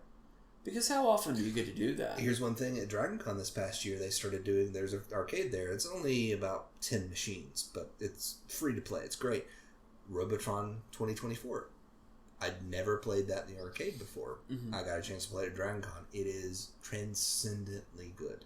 One of the best games I've ever played in my entire life. And to play it on the arcade machine is phenomenal. I don't remember that one. It's a twin-stick shooter with the robots. I don't know of any arcade in town that had it here. Mm-hmm. That's why I'd never played it before. I played it on like PC, and it's been copied a billion times with Geometry Wars and some other stuff on Xbox and whatnot. But the original game is better than any other copy, and it's amazing. And so, yeah, if you get the opportunity to play these, play them. They are great games. Mm-hmm. They were quarter crunchers for a reason. They weren't. It wasn't just because we had nothing else to do. They were great games. Do you remember any games that you beat in the arcade? The only game I can recall for sure that I ever beat in the arcade was Golden Axe. You beat that? My brother and I decided we had the cash in our pocket. Yeah. And we said, let's go beat Golden Axe. And we beat the first Golden Axe. Wow. It took probably $7 or $8 worth of quarters, which at that time was, you're talking about a quarter per 3 lives, not like $1 per game these days. But it's not a long game. If you have the quarters, it doesn't take long. I may have told you this before. Myself, my cousin Brad, and our good friend Seth, for my cousin Brad's 12th birthday, maybe 13th birthday. We were going to have a spend the night. Yeah. We were going to do all kind of good things. And we were dropped off at Spaceport with about $10 to $15 in quarters a piece in our pocket. That's hours of entertainment right We there. went head to head with the Simpsons arcade game. Ooh, that's a quarter muncha. It munched our quarters. No joke. We were maybe 3/4 the way through. We ran out of money. Yeah. One of us had like 75 cents and was still like playing defensively while the other two went to, I think it was Brad's, my aunt and uncle. Try to score some Can more we cash. please? We almost have beat this game. Yeah. And they gave us each like $5 more in quarters. So they dropped $60 on the three of us. That's 2 movie tickets today. Oh so, my okay. gosh. But we were in there for hours and we beat that game. Did you beat it? Beat the Simpsons arcade game. I've never gone more than halfway through that game. Yeah. It's but it's amazing and it's funny and it's so true to it's great. The Simpsons. It's one of the best arcade games, but it is incredibly difficult. The only other one I ever beat was a couple years later as a late teenager. I don't remember what arcade it was. Yeah. We beat the X-Men arcade game. Nice. It was amazing. Similar style, beat 'em up and just brutal. So. But that was also where like Dazzler died and the person was kind of done. Someone else would jump in with their quarters and help out. Right. It was a team project. effort. Yeah, it's a team effort. It's like a 10-person team effort. Yeah, I couldn't have beaten Golden Axe by myself. You had to have 2 players. I'm thinking about it. The only other game, and I don't think that we actually beat it, but we got to the final boss and died, was Narc. We got to Mr. Big and Narc, who, I don't know if you are familiar with Narc and the end of Narc. Mr. Big, the ultimate boss, is a giant head that skates around and shoots fireballs out of his mouth. It makes no sense, but we got to him. I don't think we beat him, though, which is unfortunate. You just wish you had another 50 cents in your pocket. Mm-hmm. Maybe you could have done a little bit further. Yeah, and there were a ton of games that I enjoyed playing, but then you would play a few games, you'd be like, I need to blow off some steam. You play skee ball. Sure. You get 8 Do you tickets. remember? They had it at Spaceport. It's the only place I've ever seen it. They had the bowling game where you like slid the little thing down the alley, and there were pins that would go whoop whoop whoop. Yeah, it was almost like it was like an old magnetic or something. Yeah, at the top. It was like a 60s. Like it was really strange. That's the only place I've ever seen it. I remember that. Yeah. This is like the back right or left hand corner. Yeah, right in the back left hand corner, I want to say, and it was like dark and like barely lit, but it was weird. I probably played more, with the exception of those games that I played for that birthday party. I think I spent more time at the movie theater at the Four Seasons. Yeah.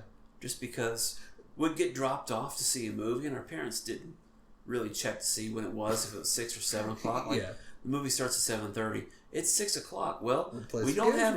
That's just. We've each got about $1.50. Let's play a game here and there. We all watch each other play instead of playing at the same time. Yeah, you give them a little bit more enjoyment. You stretch it out a little bit. Yeah, I fondly remember a lot of games played at the movie theater here, Hollywood Cinemas at the time. I think it's different now, different name. But that's where I played the police trainer games. Well, they had Love those. They had the racing game, the overhead racing game. Not Iron Man's off-road, but the other one that was really good. But Iron Man, that was also, oh man, that's a good game. I got to get that for NES too, because there's an NES port. Yeah, I don't remember that one. But Super Off-Road. Oh yeah. Iron Man, whatever, Super Off-Road. Okay, yeah. But as I said before, if we have an opportunity, like we've got a couple places that have a few arcade games here in town. Yep. And we've got the Barcade downtown that has like several dozen different arcade games. We've been there a number of times too. Pinball machines. I think it's worth it. There's a certain feeling.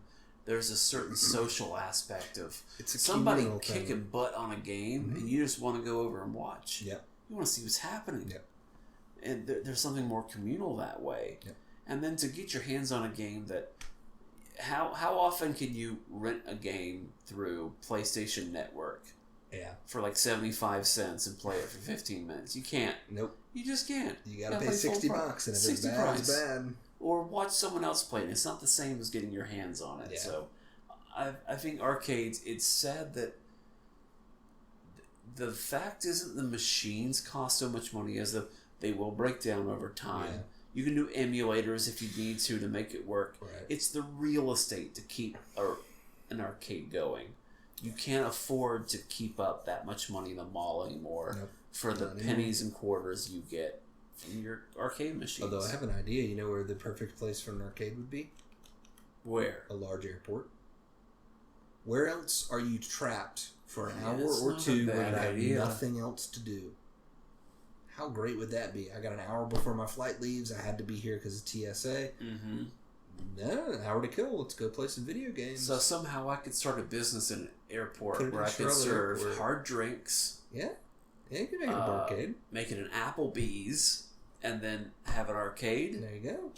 I'm a millionaire. Atlanta Hartsfield Jackson, busiest airport in the world. Let's do it. Let's go. Well, Zach, I'd like to talk to you a little bit tonight about what I have sort of coined the nickname for what's happening post episode 20 as Phase 2. Yeah, we're borrowing from the Marvel Cinematic Universe. I'm straight up stealing from Marvel. Homage. It's an homage. No, I'm stealing it. What's interesting, and I just thought about this a minute ago, Marvel calls their brain trust the House of Marvel. Yeah. Or the House of Ideas. Mm-hmm. Sorry, the House of Ideas. But that they actually did a storyline called the House of M about 5 years or so ago. Like, you're referencing yourself directly. You're kind of breaking the fifth wall on that one. The eighth wall? I'm breaking all the walls. But Phase 2, and this is something of the FoundryCast we should website. Specify there. Not Marvel Studios. No. Phase 2 of us and our project that we're working on. All of the projects. Because I think we want to do something fun for our 1 year anniversary.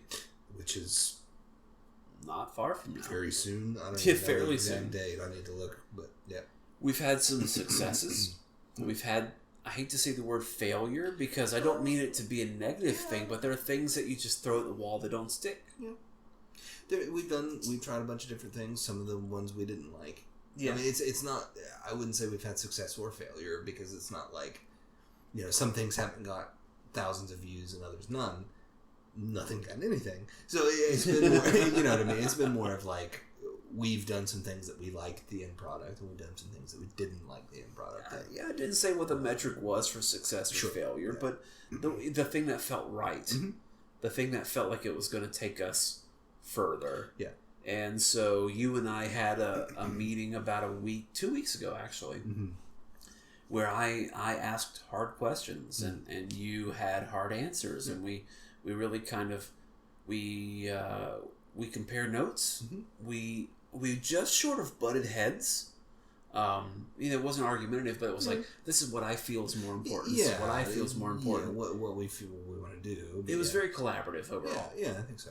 And we just sort of kind of built a streamline of what we wanted to see for the next 20 episodes of the FoundryCast website, and from there as sort of what is the website going to do? What are our YouTube videos going to do? What are we going to do in the community? And so we kind of built a temporary game plan of the things we want to do. And we've got some interesting things on the horizon, I'd say. Yeah, we've got some good plans, and we've been working, I think, pretty hard towards those. Mm-hmm. We've had some setbacks, some technical issues that have sidetracked me in the past week, and also we both have had a lot of real life stuff that's kind of getting in the way, that's slowing us down. But yeah, I think we've got some really good plans that we're excited about, and we've reached a nice point of, and forgive the term, but of being on brand. We're finding kind of our wheelhouse, where we want to be with the FoundryCast, or what we want to do, and we have some good projects that we feel like fit in those. Just a direction to go, or just a direction to go for the foreseeable future to see. Learn from what worked and scrap what didn't work, because there's a difference between doing something because you think it will work or because it's the thing that you enjoy doing the most. True. And if it's not the thing I enjoy doing the most, and it's also not garnering me anything that I'm looking for, I'm just wasting my time right now. And don't get rid of it as an idea because maybe you want to revisit it later, but it just wasn't working out. And part of that is the branding. Yeah. We made a very conscious decision. I don't remember how many episodes ago, maybe 10 episodes, 8 episodes ago, where we were going to officially reset the name. Rebrand, yeah. Well, not rebrand, but focus the brand, I would say. Yeah.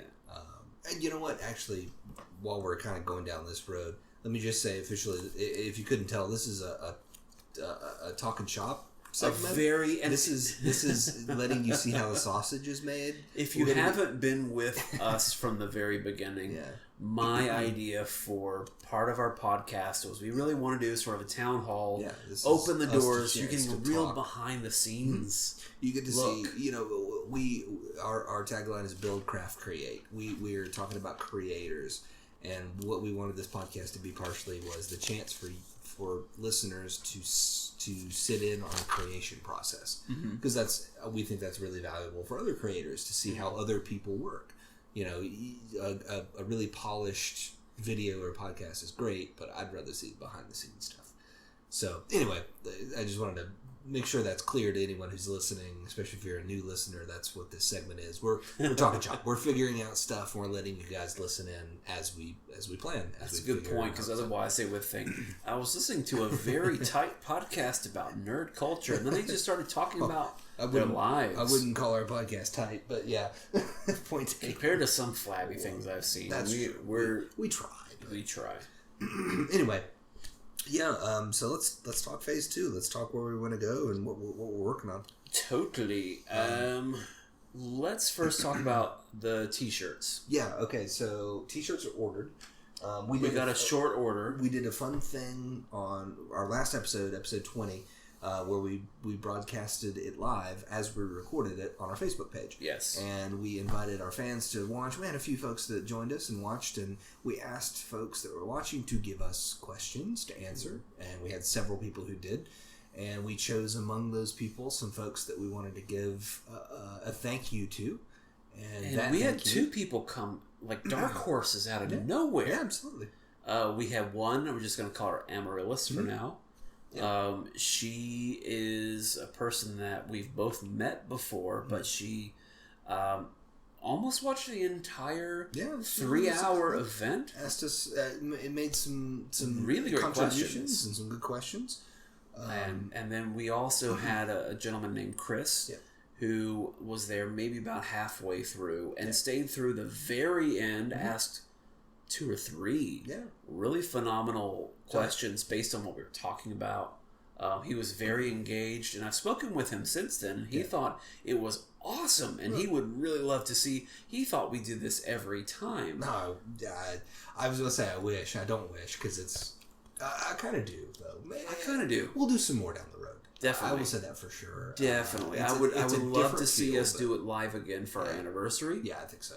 Yeah. And then maybe every 3 months or so. Every 5 or 10 episodes. We'll figure that out. But yeah, so we decided to give some gifts away, some thank yous away, and those thank yous are in the form of t-shirts, because we've been talking about trying to do some branded t-shirts for ourselves. Yes. When we're going to conventions, because we're going to Raleigh SuperCon next month, and I'm going to DragonCon, and Jerry's still out on you, but we'll see. We're going to some cons, so we want to be able to, while we're there, we're shooting film, we're recording audio, have our t-shirts out. So I gussied up a design on Teespring, and those are on the way. They've already been printed.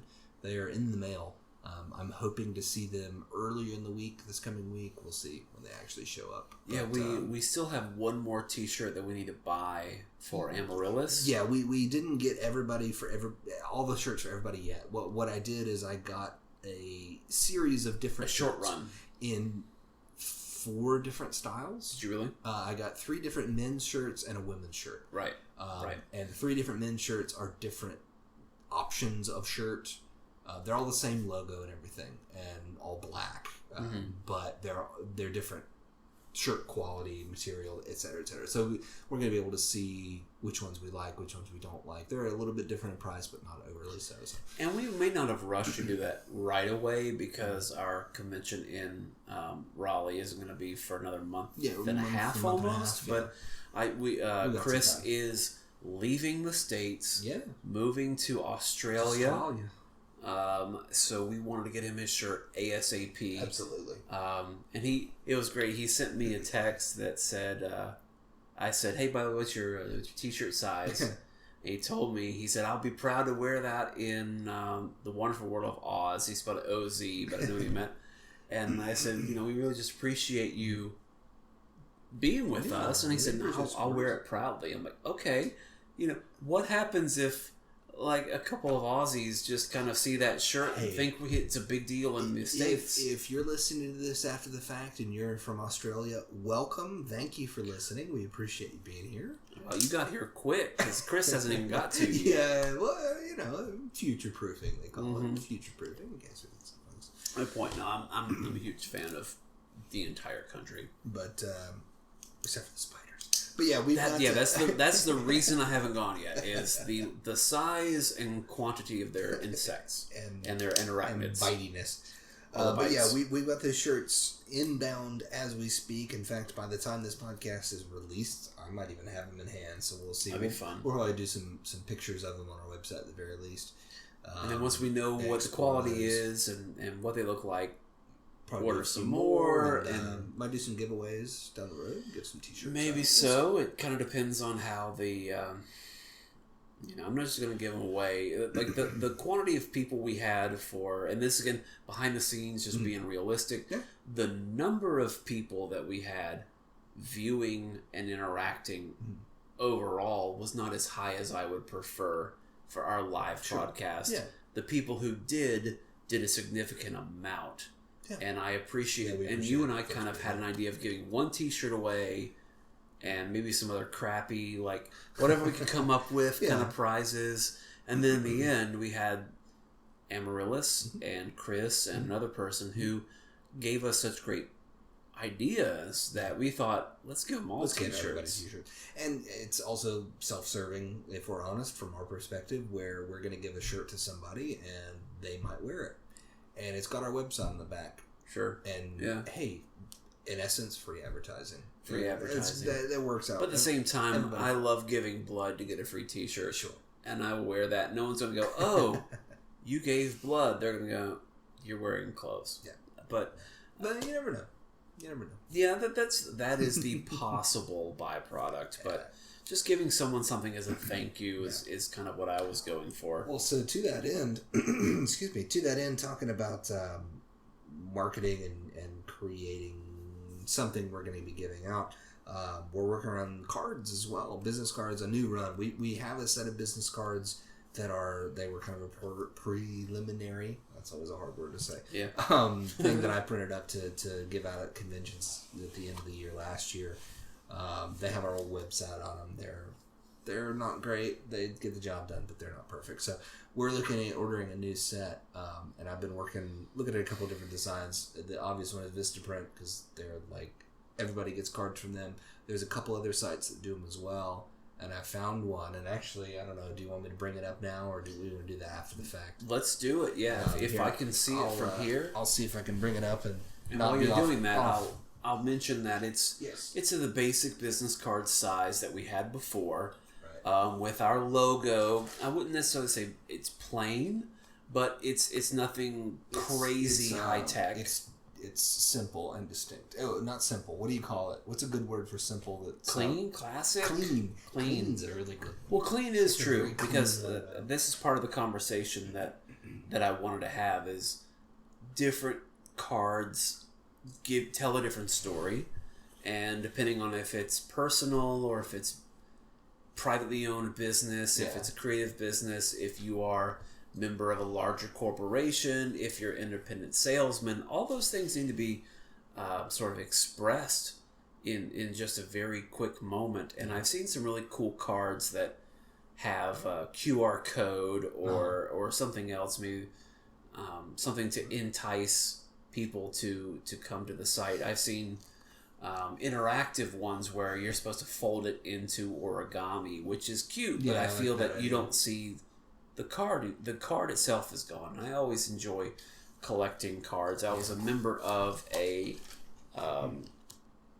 box service, a crate service that had a bunch of different vendors, and then they would throw in a card. So I've got one here for Metallic Dice Games. I've got one here for Pixie Art. I've got one for Cool Guys Nation. I've got one for Arc Knight. I've got one for the local group Bicker Brothers Gaming, and one for DungeonCrate.com. Yeah. And they're all made differently. That's something I do.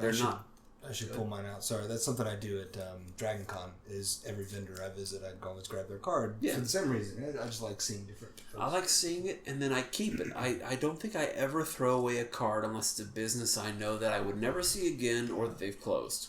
Right. Otherwise, I will keep their card, and I'll go, wait, what's that group who does the really amazing wooden coasters that are D20, D12, Pixie Art. Oh, yeah, I do have them somewhere. I find the card. Like, here's their website. Here's the information. I think that's fantastic. Our FoundryCast logo was in there, and we had updated. It still said the Foundry. It didn't say the FoundryCast because we hadn't decided on that. Yeah. And then it was, it had our old website on it. Yeah, the old wix.site.uk.edu or whatever. Yeah.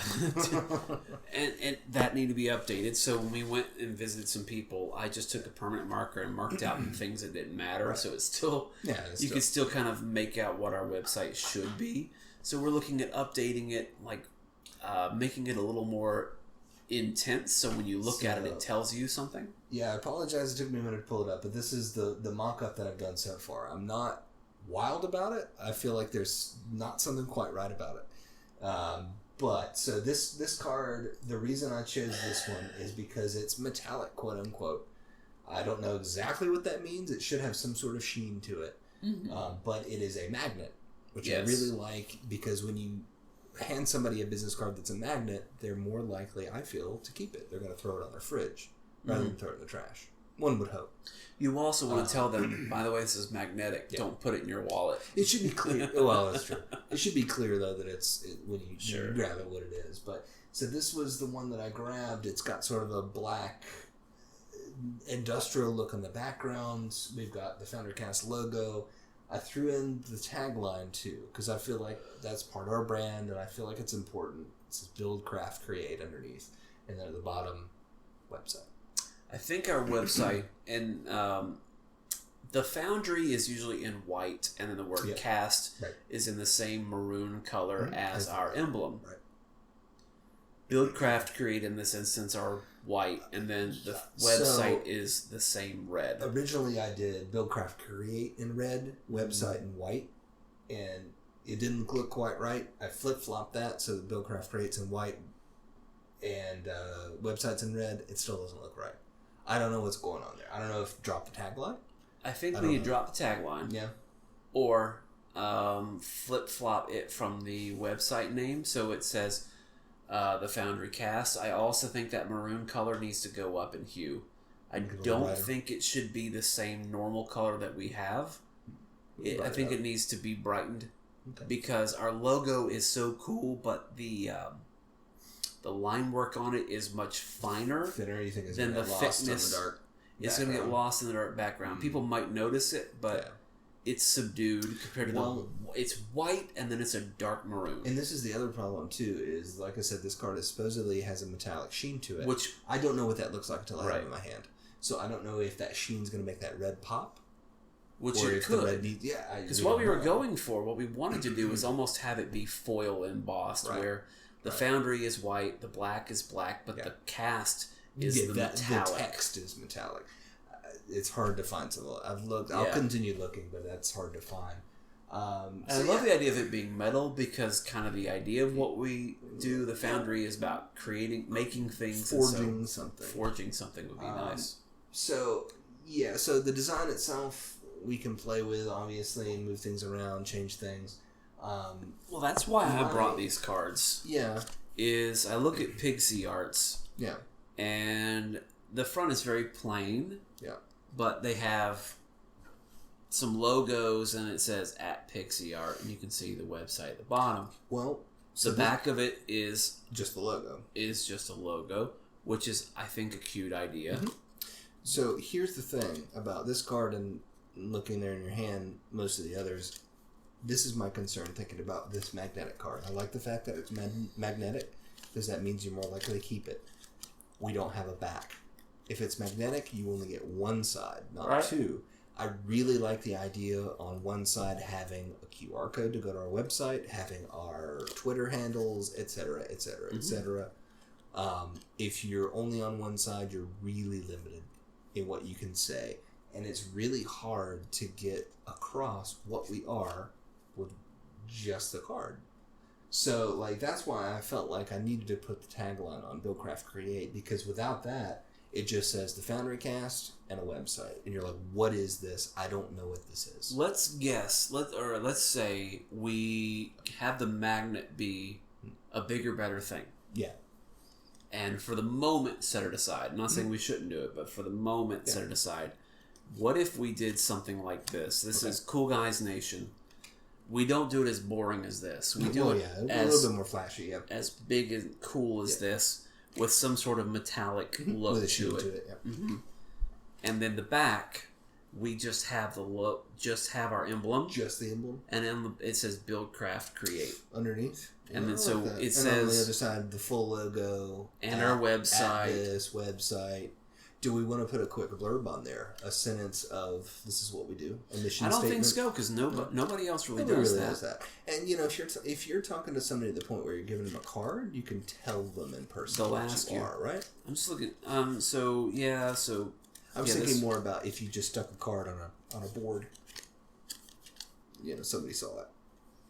What would they think? But that's where you just says Build Craft Create. Yeah. Now, granted, you don't want to put too much information on one side because I know you and I both are looking for something that has curb appeal. Right. You just look at it and it tells you something you about want to pick it. it up and look at it. So you look at that, it says FoundryCast. You notice the back has something else. It says Build Craft Create on the other side. So I'm wondering, do we want the emblem and it just says our tagline without the FoundryCast, which may or may not tell its own kind of story? I'll play around with that. That's a good idea for the reverse side. Because the ones I see that have a reverse side, the reverse side's usually much more plain. Yeah. Just has an it's image. Just a logo or something, yeah. I thought I had a few more, but it has a QR code, but I don't imagine a QR code being that useful anymore. Yeah, how many people use those, to be honest? Not really as compared to... I like the idea if we have the space to throw it on there, but... We do, but I don't... If we have nothing else to put on there, it's a cute idea, but I don't know that it's like, we gotta get the QR code on. If there's QR code, you're telling me they can't type in the FoundryCast.com? Right. Okay, well, I'll play around with that design then. I'll play around with the reverse side. What you have there already looks really cool, and I like the direction. It's a good start. The other thing I want to ask, so we have two different versions of the full logo. We have the FoundryCast in line, where the cast is on the same line as Foundry, and we have the FoundryCast where the cast is below. I did the version here below because it allows you to make that logo bigger, but at the same token, it looks unbalanced on a business card. Whereas if you have the cast in the same line as the Foundry, which if you're having trouble following what we're talking about right now visually, just look at our logo.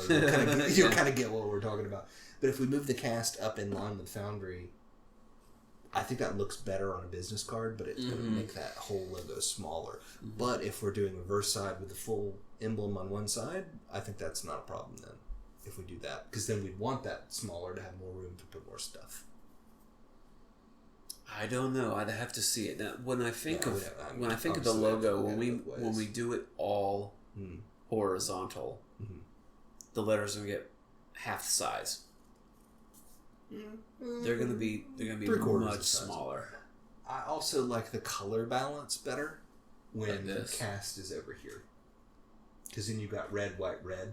Well, that's what our basic logo is. With this is red, white, red, and it just doesn't feel right. So it went from red, white, red to red, white, red. If you could see my fingers, that would make sense. But the reds are kind of catty-cornered to each other. White at the top right, and then red down at the bottom, as opposed to red, white, red in a row from left to right. I like the row better. I like think that too. looks better. I like that too. So and then for doing the beneath double-sided, I think that would look better.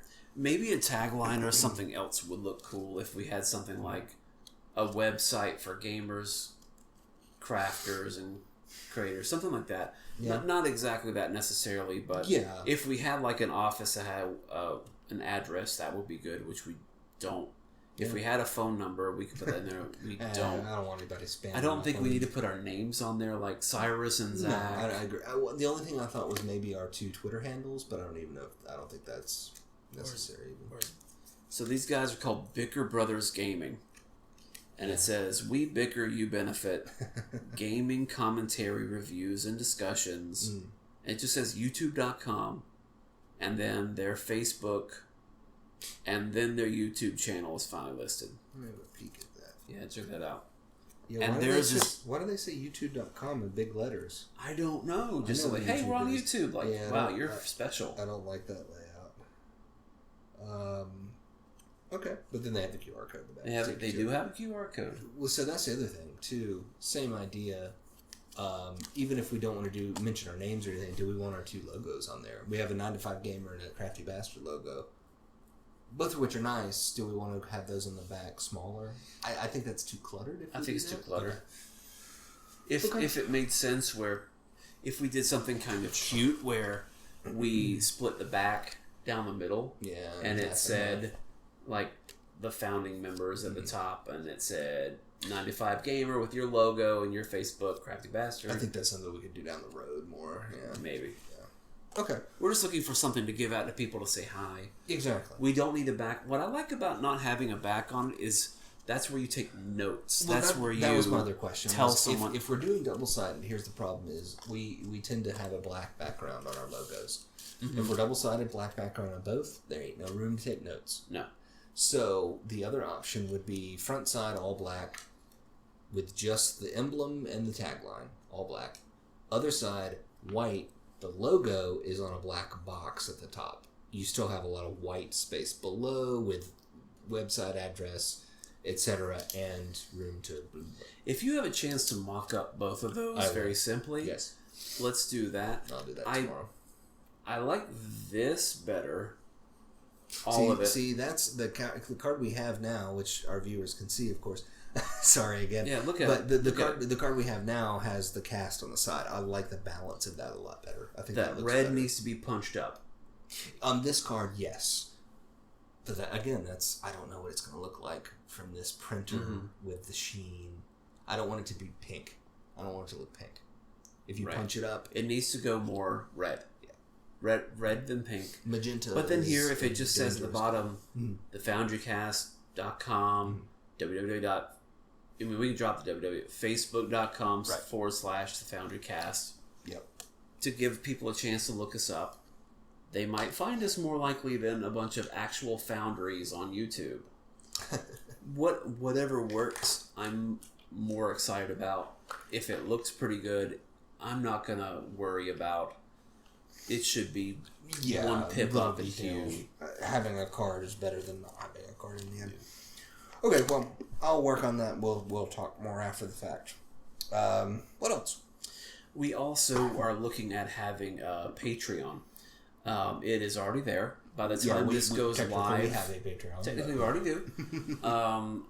I have to route a couple things a little bit differently, and I also need to find a picture to serve as our avatar. But beyond that, it's ready to exist. Right.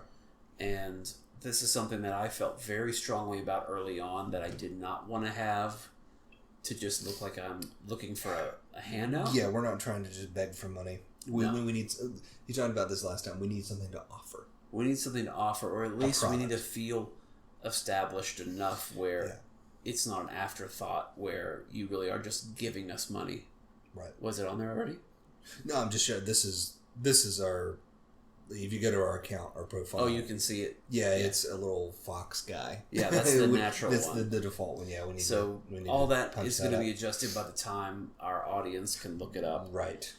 And this is something that I've felt, if there's an opportunity for people to follow us and want to do more and give and receive, if we don't have something set up for them to try to do it, then we would fail. Yeah. Or we would fail them. And I remember we were doing Twitch like the first couple days. Yeah. And a person honestly said, "Hey, I'd like to donate. I want to donate. How do I do? What do I do?" And I had to tell them, "Yeah, thank you. That's really cool, but we're not there yet." To do that, yeah. And that could have been $5, could have been no bucks, and right. We don't need that $5. We need $50. We need $500. Nice. I don't need it, but it'd be nice. Well, the FoundryCast could to develop the FoundryCast more. Yeah, absolutely. But to give our audience, as it grows, if it grows, a chance where they say, I do kind of want to have some say in this company and help you guys by contributing, but at the same time knowing that we're so in love with the idea of community that we would give back and also give them some I don't want to say creative control, but they feel like their finger is really on the pulse of what's going on. We don't want money for nothing. We want folks to contribute in multiple ways, not just financially, but like you said, we want them to be involved in our decision making and give us feedback and help us dial in on topics and things. So you had no, I guess you know what? I take that back. We're gonna talk about that specific plan in a minute, I guess, aren't we? Sorry, which one? We're gonna lead it into our table topic. Oh yeah, I'm sorry. I was gonna jump into that and then I realized we're gonna save that. But I'm sorry. Disregard everything I just said. Please continue. I don't know what else I had to say about it except that it's coming together because we would like to set different tiers. Of rewards. I think initially we should shoot for literally just one. If you contribute to us, you get a couple extra things. Yeah, because that's all we need. We just want We just want people involved. Well, I like the idea that if you want to contribute at all, you're a part of the crew. Yeah. And I think we need to find a cute name for that over time. Like, not the founders, not the crafters, not the casters. We talked about the casters. I don't know if that fits really well. I feel like the casters are the people who would contribute to us. Right. The folks are contributing content, we should say. So if we had Buddy Boy down the street over here who says, I want to film something, he would be a caster. He would be FoundryCast and Friends, Garfield and Friends. Garfield and Friends. But we get a cute name, so some the guild or some guildies. So whoever's in our guild, they would, and it doesn't matter what value you put in, you're part of the voting pool. So if we say, should we make a gray shirt or a white shirt available for sale, they can pick. Here's 3 different designs. Choose your favorite. You get to choose it. Yeah, we don't. We put some stuff together for you. We're going to do a review of a movie. Should it be A, B, or C? Right. And then that's the movie we go to see that night, and then we review it. We want to do a retro game and play through. Which one do we play? Yeah. So they're part of the voting pool. Agreed. And then if it's a slightly higher level, or if we start building tiers in there, there would be more appropriate levels for those people. Instead of voting on it, suggest one of the options in the poll, or something like that. Or they would get to pick, or and even more finite options, things that you would receive, things that would be exclusive to you, not you as part of a tier, but you as an individual. So that's part of the growth. I want more giveaway options. I like the idea that we do a live broadcast and that we have things we can just go, hey, user 1745, you win this, so we're going to send you this. I don't know how we're going to do that. Part of that might have something to do with Patreon. Yeah. If that allows us options, or if we just get really creative and get more Starbucks gift cards. Well, I think we can put together we can craft some more items that we can give away through painting and building and etc. that I think will work well for that and fit the brand well. Yeah, I think initially we should shoot for a single, literally anything helps level of Patreon to start with, and anybody who contributes anything, they get to vote, and they also get extra content, some of which we'll touch on in a minute. Maybe they get an extra video a month or two. Well, I'd like to have, by the time this goes live, to have 2 tiers. Okay. The first one is that anything goes, but there's a something. maximum, and for anyone listening, it's not going to be every single video that we put out is something you'd have to commit to. Yeah. I've seen some people do, okay, I'm going to put out videos, and if it's part of my main series, that counts as one, with a maximum of 4 per month, maximum of 1 per week. And so if they decide to just go shoot themselves walking down the street, you're not getting hit on these weird charges. Yeah. So it's a little bit more transparent with your audience. So having something kind of like that, where if the FoundryCast puts out a video that's more than a teaser, right, then that would be considered something that maybe you're contributing to. So, and no more than 3 or 4 per month. So the most a lowest level Patreon would even worry about us putting out on a busy month would be 3 or 4 videos. Okay. And then if someone said, I want to give more, and that would be the next level, then they could say, I want to go ahead and commit $2 a video. And again, no more than 4 per month. So help me understand precisely on Patreon. So we're talking basically, it's not going to be per month. It's not. I give you $1. Oh, it could be. You can do whatever you want. What you're talking about is you sign up, and every video we put out, we charge you $1, and you get the video. Not charge you $1, but you say every time a video comes out, yeah, I want to donate $1. Okay. And then we can say no more than 4 a month, and it's already that way you're not going to get we're not going to put out 30 videos a week and charge you $30 a week. It doesn't automatically start drafting out of your account or anything like that. That makes sense. Yeah. Or you could do it per month, like my Patreons, they already commit. The people at my silver tier or whatever, however you want to do it, they are committing $5 per month, but they also get opportunities. That's what I would say. Is I'd say have 2 tiers. Have the anything helps tier be per month. You give up to $5 a month or whatever, and you get voting rights, and you get in the credits at the end of every video, and then you'll have the next tier be $1 a video, and they get extra videos. They get access to stuff we produce. Something I like that 2-tier setup there. Yeah, I'm thinking something like that. Okay. But the second tier would be a little bit more hands-on, a little more involved with what's actually going on. Right, yeah. But at the same time, this isn't where we are, but what we do has an opportunity for an even higher level than that, which is the person who is like the subcaster. They're just short of a person who's already submitting stuff to the website. They're the ones who say, I've got free time and free capital, and we send them the list. Like, okay, our top sponsor gets to choose the video game we do next. Our top sponsor gets to choose the movie that we pay to go see. Right. Something like that. Special thanks at the start of the video. Huge, This is thanks to Boner Lord 12. Good old Boner Lord. Miss you, Boner Lord. Something like that. But you never call, you never write. Something like that. It's just that acknowledges the person, because you never know when a fan wants to be heard and wants to donate their time or their money. And if you don't give them a chance to, they won't. There are people who just say, I want to give you $1 because I respect what you do. There's a guy on YouTube who I was donating $4 to per month, and that went on for about 2 years. And then eventually I realized I'm not watching his videos as much as I used to. I love him and respect him, but I can't. I can't just give him $4 a month carte blanche. And you gave him $100 and some. I did. That's pretty good. Granted, he made a video for me and put it on YouTube, and it got a couple hundred views, and wrote a song for me and everything. That's nice.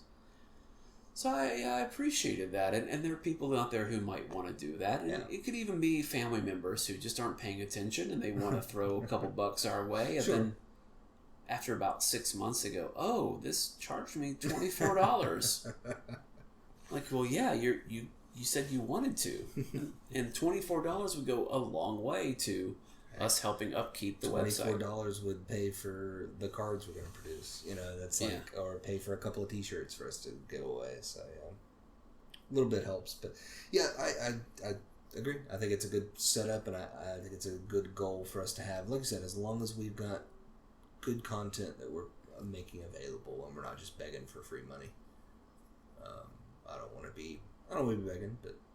No, we're not begging. But at the same time, if we don't create an opportunity for someone who says they want to commit, want to support us, because we've had friends who said, "Yeah, we'd love to film something sometime," but when we're asking them to maybe take the initiative to film something, and it doesn't happen, but they're waiting for us to tell them what to do, maybe they instead would prefer to send us $3 a month. Yeah, I mean, that's what I said. Like, even if somebody wants to contribute content, that's great. But we've got more than enough content already. The problem is we don't have the time and the equipment we need to edit and produce the stuff we want. Mm-hmm. So it's like, give us the cold hard cash so that we can have the time and the money to do what we have to do with the stuff we've already got. So. And it's obvious, I imagine, but maybe not to a viewer or a listener, that every single penny that we would get in through the FoundryCast, unless it was a YouTube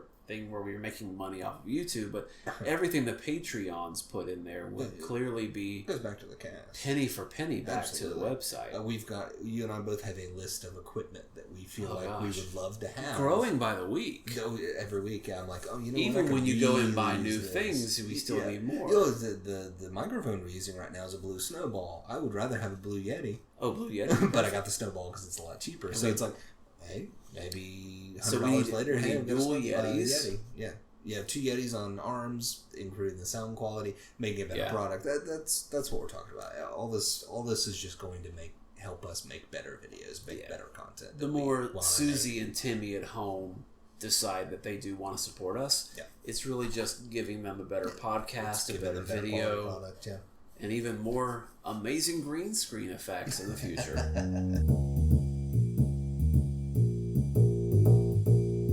Carrying forward a conversation about what we're doing in what I call Phase 2. Yes.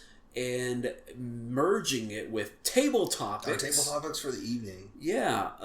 We have been very adamant, and I challenged you a few eps ago. Yep. I want to do something that puts a product out there that our viewers or just other people in the nerdy, crafty, role-playing community can get their hands on. Yep. And you came up with a brilliant idea to coincide with what we're trying to do right now with our Patreon we were just talking about. Yep. And the upcoming free RPG day. Which, from the day we're recording this, is only 2 weeks out. 2 weeks away, it's coming up. We are under terrifying. Because I can BS my way into some things. Sure. But to write it, draft it, review it, draft it again, review it again, like for final print, send it off, get it back in time. Yes. We're really under the gun. We're behind. I think okay, before I get into planning, tell the good folks at home what the idea is. Okay. Part of that is part of the conversation that we need to come to terms with. Okay. So if you've played a role-playing game before, especially if you've been a game master, sometimes coming up with a game on the fly or coming up with some information on the fly, you might just feel a little, I don't know, maybe you're not inspired, or maybe don't know what to jump into. Yeah. Or your party throws you a curveball. As they often will. So, okay, I was supposed to go to the Ice Castle, now they want to hang out in town. Right. How do I get them out of town to the Ice Castle? Maybe not tonight, but by the next time we play. Yeah. And part of that is you need some little module, like a one-off, a one-night, a 2-3 hour game. Yeah. That'll get you where you need to go. So the idea, and this is also an evolution from another thing that I had seen, where they create this website creates adventures. Mm-hmm. It's called Adventure a Week. And it was part of the crate that I got. It was Dungeon Crate. And they got these, they have their own website. They're really awesome. Mm-hmm. And they have this little 6x6 card that has kind of a little one-off game. Yep. It's got a map on it. It's got some information. General overview and then description of the areas on the map and what's there. And it is... it reminds me a lot of Hero Quest. Yeah, it's kind of Hero Questy. That's a good point. And it's supposed to be D&D 4th or 5th edition. They don't really clarify on the cards themselves. No. But it's printed on really nice cardstock. Yep. It's glossy. It's high def, printing job. And it's something they sent in. And I've got about 4 or 5 different little adventures. And they're all different. And that was such a fun idea. I thought, why don't we kind of do our own version of that with some tweaking and give it away for free. For a free RPG day. Yeah. And it would also have our information. So if someone gave it out, then people look at it. And we kind of treat that as our calling card. Almost like a business card. Yeah. It's like a business card. Yeah. You check it out. You go, oh, I want to see more. And so by the time that they go to the website, they see that we've added another 1 or 2 of those. Yeah. And they go from that to Drive-Thru RPG or some other place, and they can get some of it for free. Maybe some of it they want to pay for. We just kind of figure that out. Like, and it could be part of our Patreon rewards that we were talking about a minute ago. Yeah. If you're a certain tier, then you get one of these a month. And we do 1 per month. Yeah. If you are a $5 a month backer, then we will send you a physical copy. If you are a $1 per video backer, you can get the digital copy for free. And it's written by Zach and myself. If we have other contributors, they're welcome to join. There would be maybe a mini map or something like that. Yeah. I like the idea of it. Maybe it having holes punched in it where it could hook into a notebook. I like that idea a lot. Yeah. So it wouldn't be a full size page. Adventure a Week does it a 6x6 card. So what we were thinking about was doing it that way, maybe a little bit bigger, just trying to figure out the dimensions on it. Yeah. Do these need to be a story?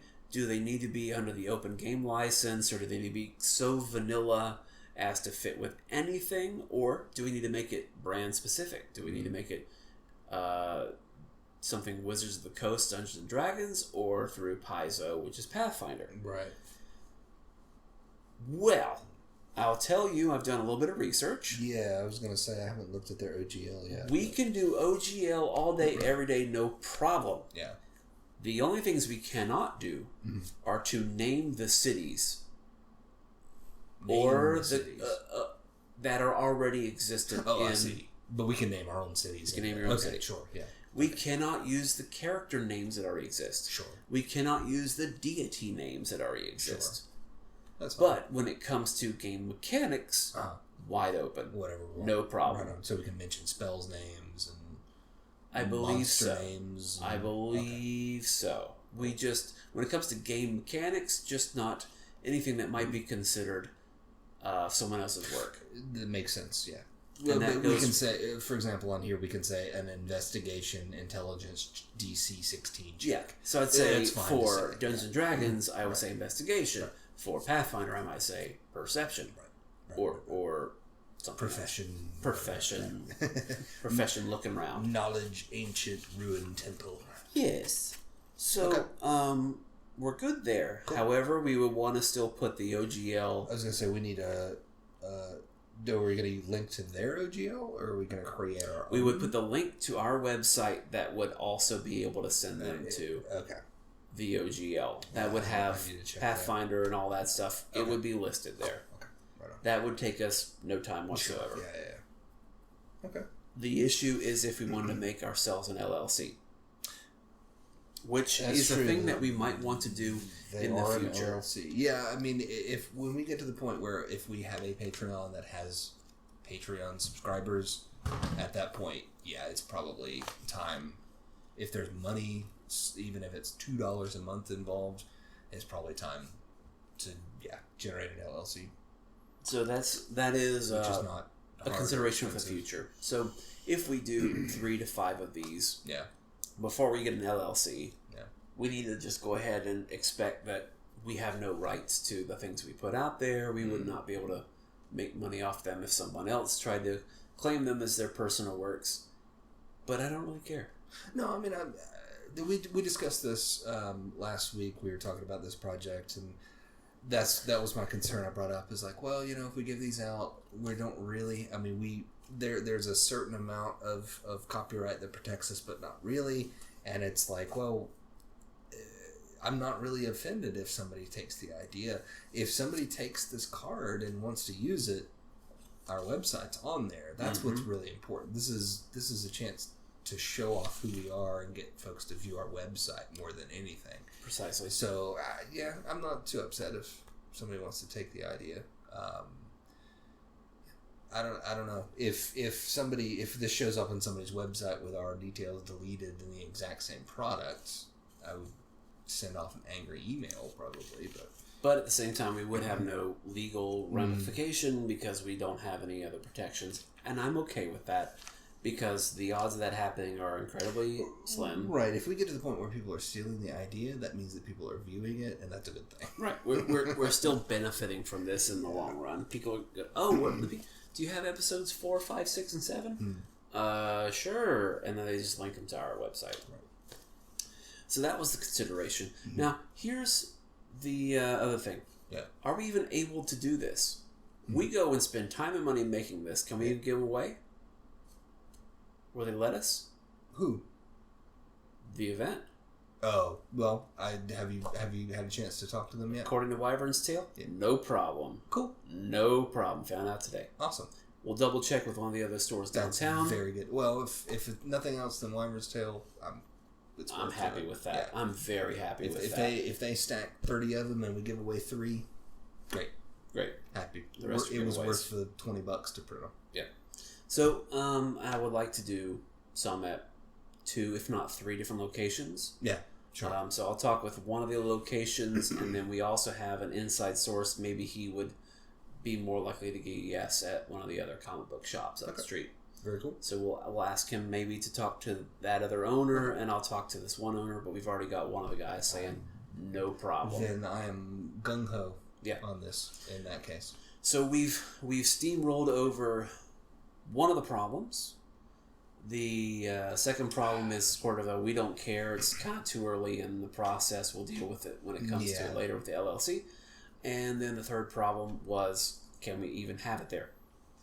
Well, so production stuff, production side of things. Yes. Now we're into production. So I went to local print shop and talked to them about the pricing on everything. Are we talking about the corporate? We're talking about corporate. Okay. They're a very kinky kind of operation. Sure. What did they say? And they basically said, I asked them to print, if it was roughly half page, I would say 8.5 by 5.5, kind of a rough dimensions.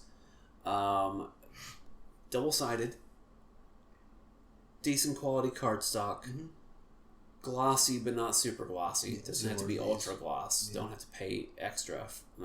Don't have to get the best quality photo paper. Right. If I didn't say already, double-sided color. How much would it be? Yeah. And they said roughly $3 a page. That's $1.50 a piece. Because we could double print top and bottom and cut it. And I said that what about a 30-page total? Yeah. To get 60 pieces, they said they'd run about $100. Ooh, man. And I heard that, and my heart fell out of my chest. Yeah, that's a lot of money to spend on a. That's not only a lot of money. That's labor of love. Too much money. Yeah.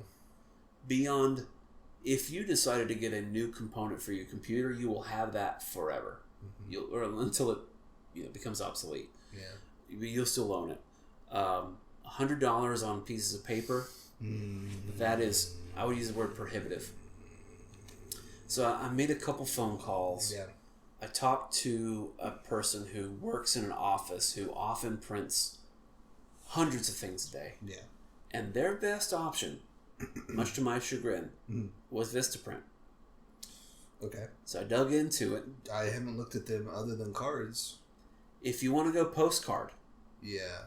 Or Postcard you want to sized. go flyer, small flyer. Uh-huh. We're looking at about a third of the price. Okay. So like $30 for 60. Basically, for like 50. That's doable. For 50 total pieces. Okay. So not like 31 and 2. 50 times 2. 50 total. Okay. So we're... Okay. Okay. Now we Well, have to... And that's okay. Where's the... Sorry. Problem we're running into there is time.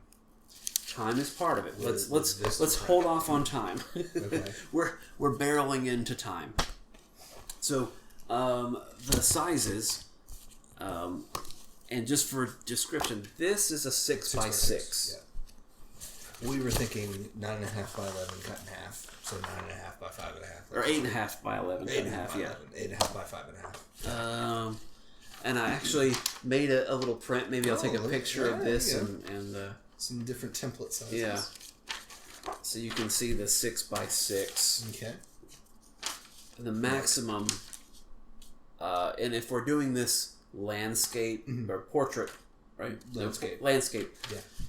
6 inches is the tallest we would do. Sure. I imagine. Yeah, I agree. And then, is it this one? This is the cardstock that Dungeon Crate sent. Is a 6x8. Okay. Front and back. Front and back. That's plenty of space. So that is this here. Okay. They also offer a 5x7, 6x4, or a 5.5 by 8.5. The 5.5 by 8.5 is considered an oversized postcard. Okay. Sorry.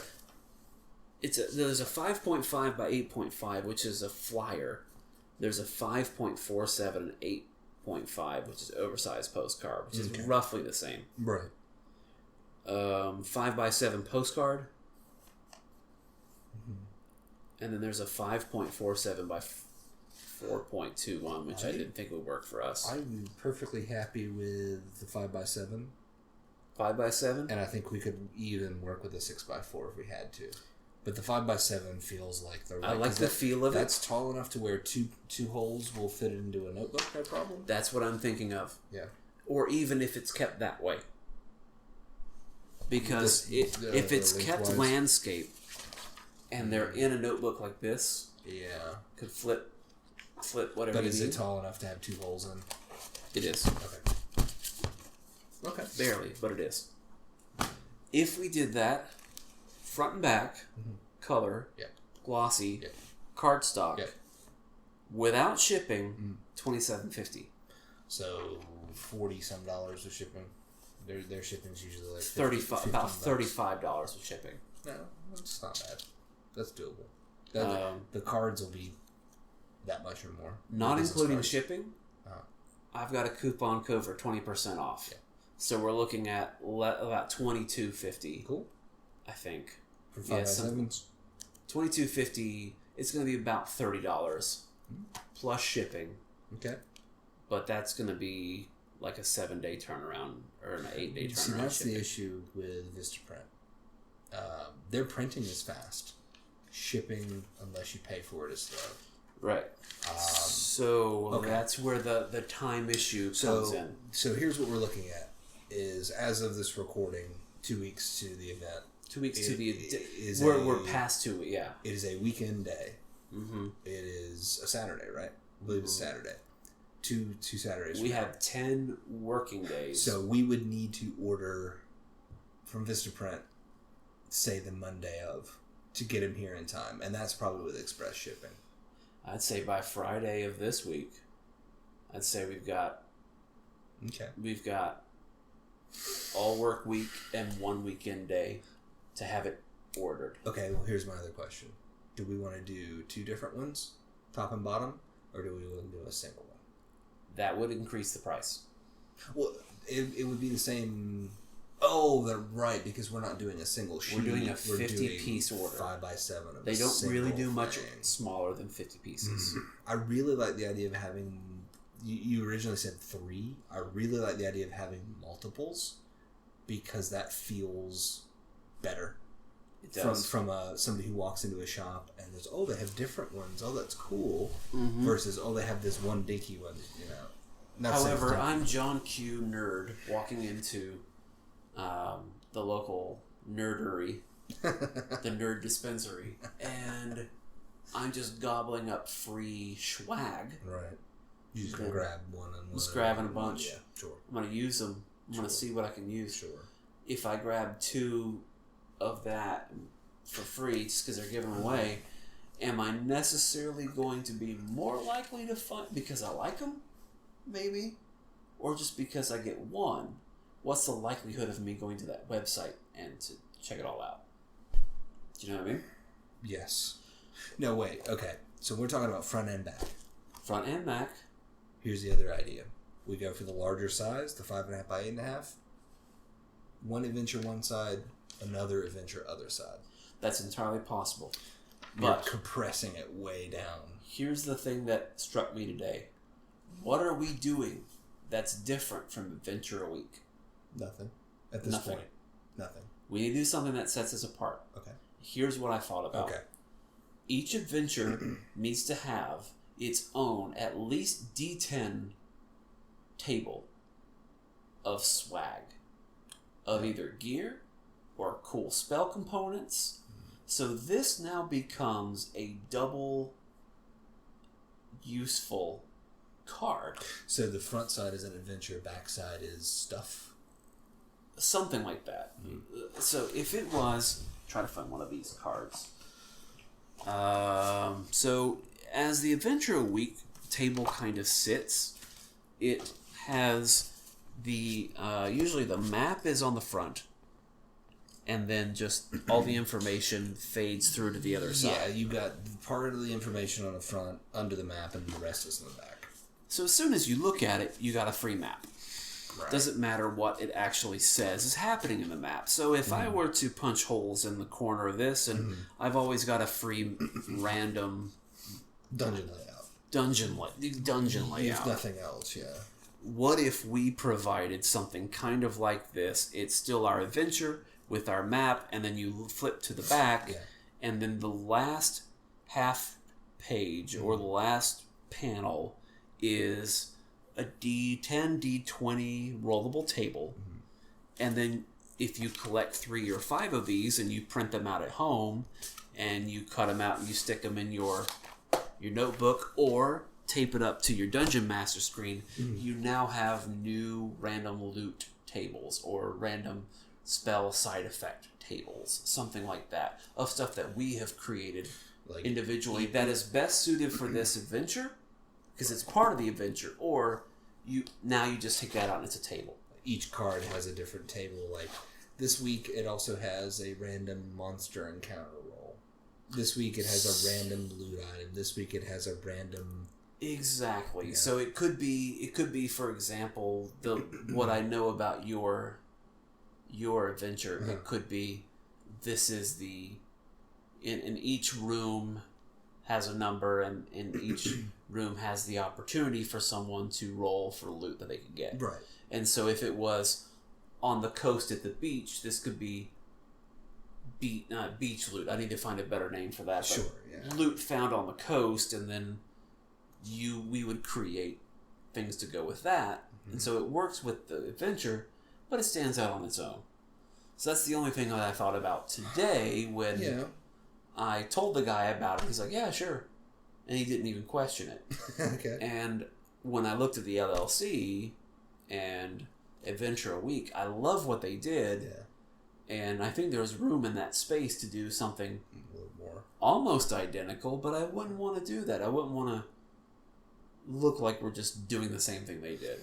At the same time, it's a good idea that they didn't necessarily come up with. I said it reminded me of Hero Quest. If you look at the quest books for Hero Quest, that's literally what it is. That card? Yeah.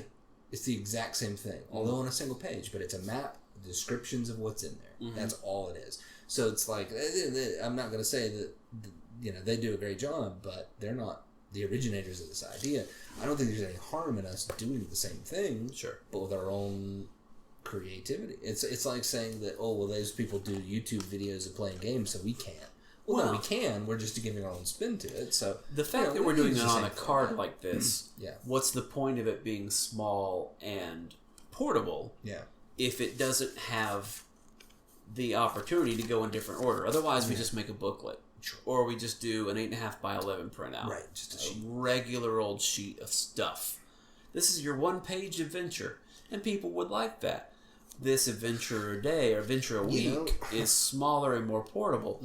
This one does have, I just noticed, a little bit of extra. Answer a riddle correctly, and there's a potion you could get out of it. Here's the thing. I'm sitting here thinking about projects that you and I have talked about off air before, about generating ideas similar to this.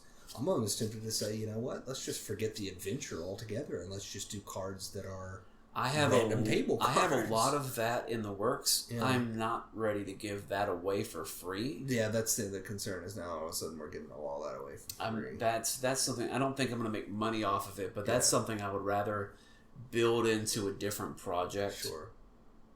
But part of that's the idea. I can take ideas from that and build it into something. Build it into that, and then if people like that later on, maybe I do a potion table. They like that. I've got a huge series of game add-ons that you can check into later. I'm totally on board with that. I think it's a great idea. Let's do an adventure on one side that bleeds over into the second, and then you've got a table, a couple of NPC descriptions.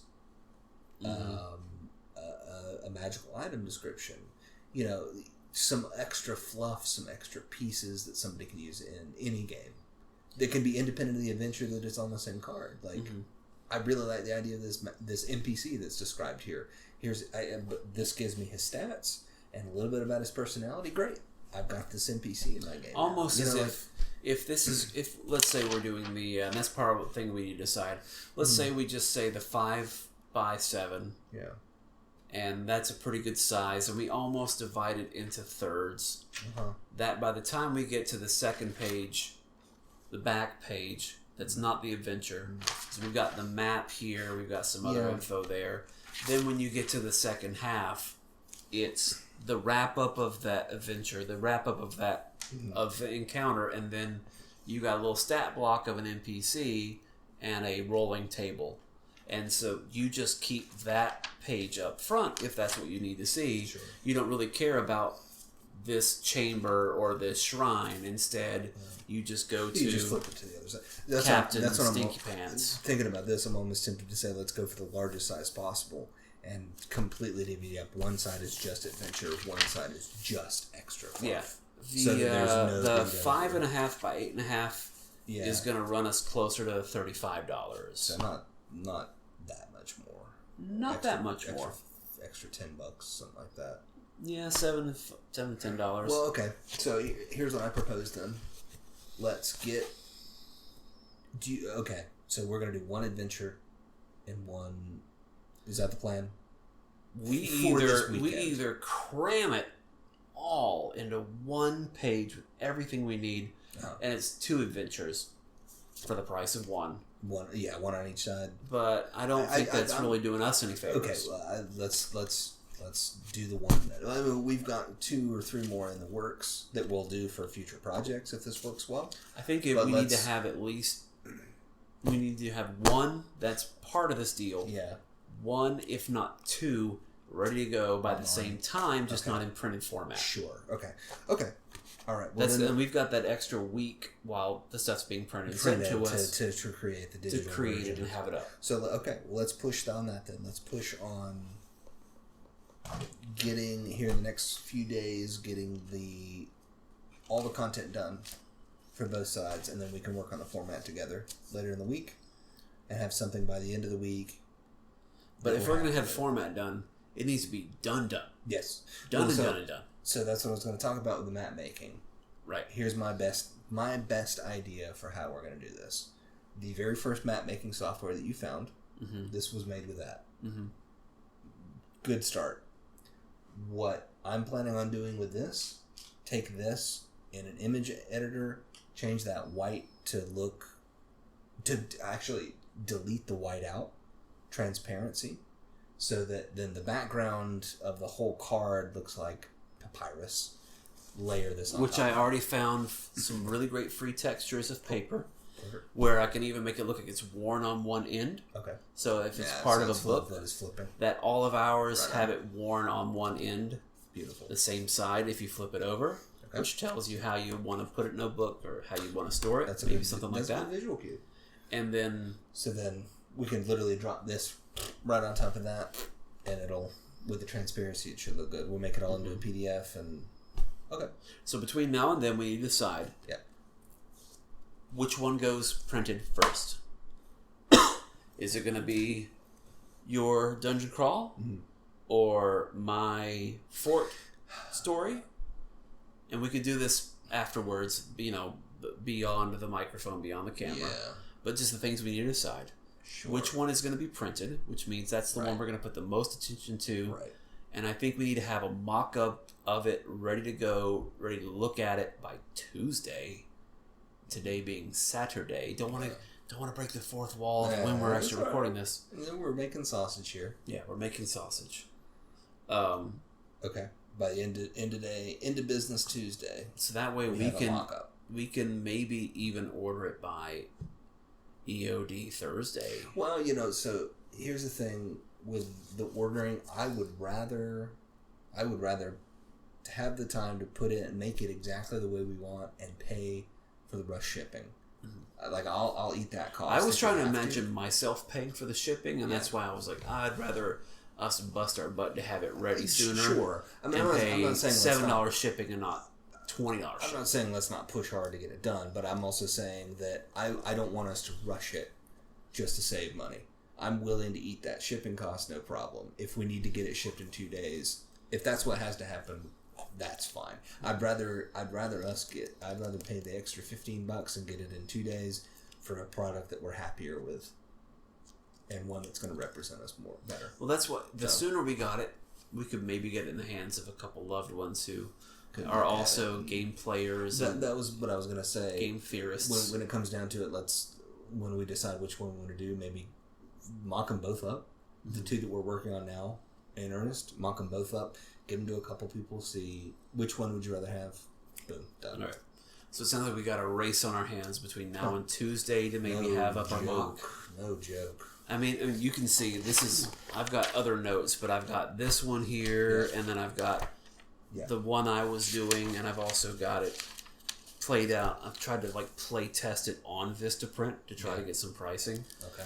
And money's unsavory, but it's also prohibitive. It really is sometimes. Is. Because what's the difference between an oversized postcard and a small flyer? And the answer is 0.03 inches. Apparently so. I guess that's... And $40 or something stupid, I'm sure. Yeah. The pricing's pretty reasonable, and if you use the secret code, which... If any of you listening out there, you want my secret code, I'd be happy to give it to you. Just email me. Just leave a comment on at the FoundryCast at Google. Just subscribe to our Patreon. Yeah, that's the way to do it.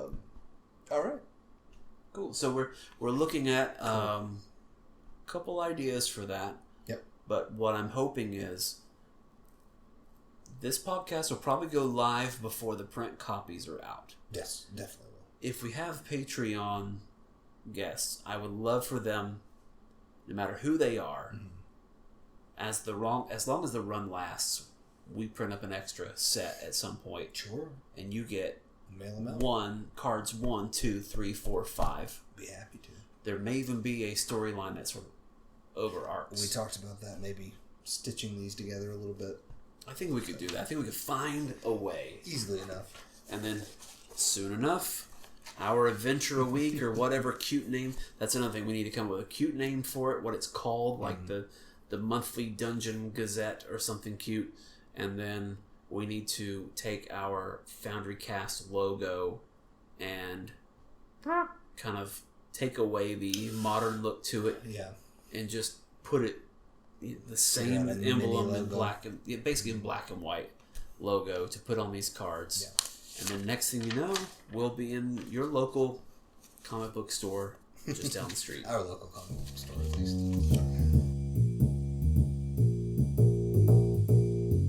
All right, that's going to wrap up this episode number 21 of the FoundryCast podcast. Yep. It's been a lot of interesting couple of days as we've been building towards some of the highlights of our summer, I almost think, when it comes to what we do, and we've got some big things on the horizon. Other than the stuff for RPG Day, is there anything else that you're working on that you want to showcase real quick? Well, we've got our video series that we recorded some more on. We've got our play series where we're playing some retro games. We've got a review series that I'm working on trying to get the next video out on that, where we're reviewing some board games and talking about our experiences there.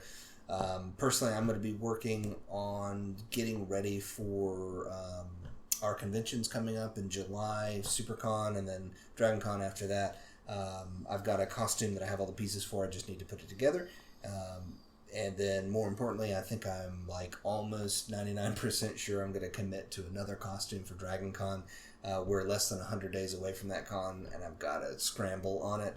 But I think that I'm going to do my Link costume. You doing Link? I think I've gone back to that. I think I'm going to go for it so that for personal reasons, so that I have a medieval style costume for an event later in the year that I'm going to need it for. I've been thinking about that too.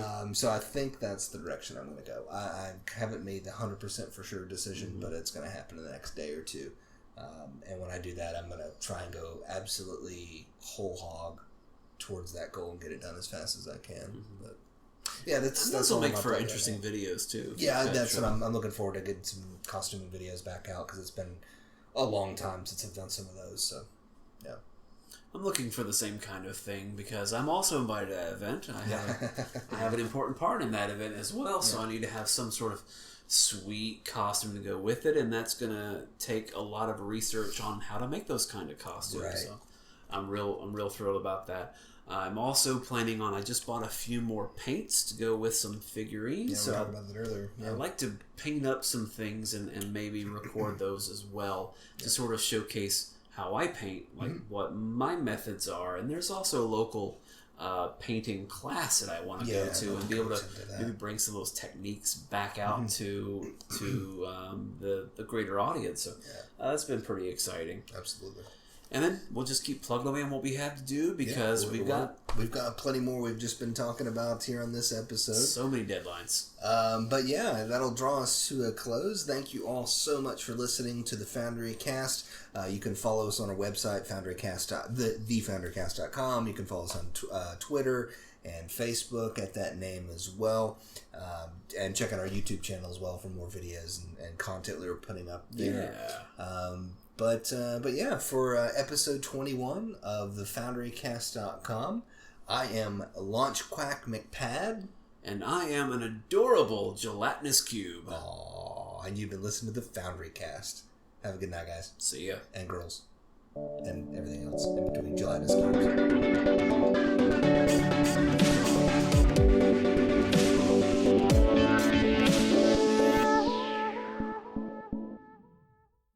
You can stick a taco inside a burrito, inside an enchilada, and I'm going to be fine with it. Yeah, Just you can. flip those inside out.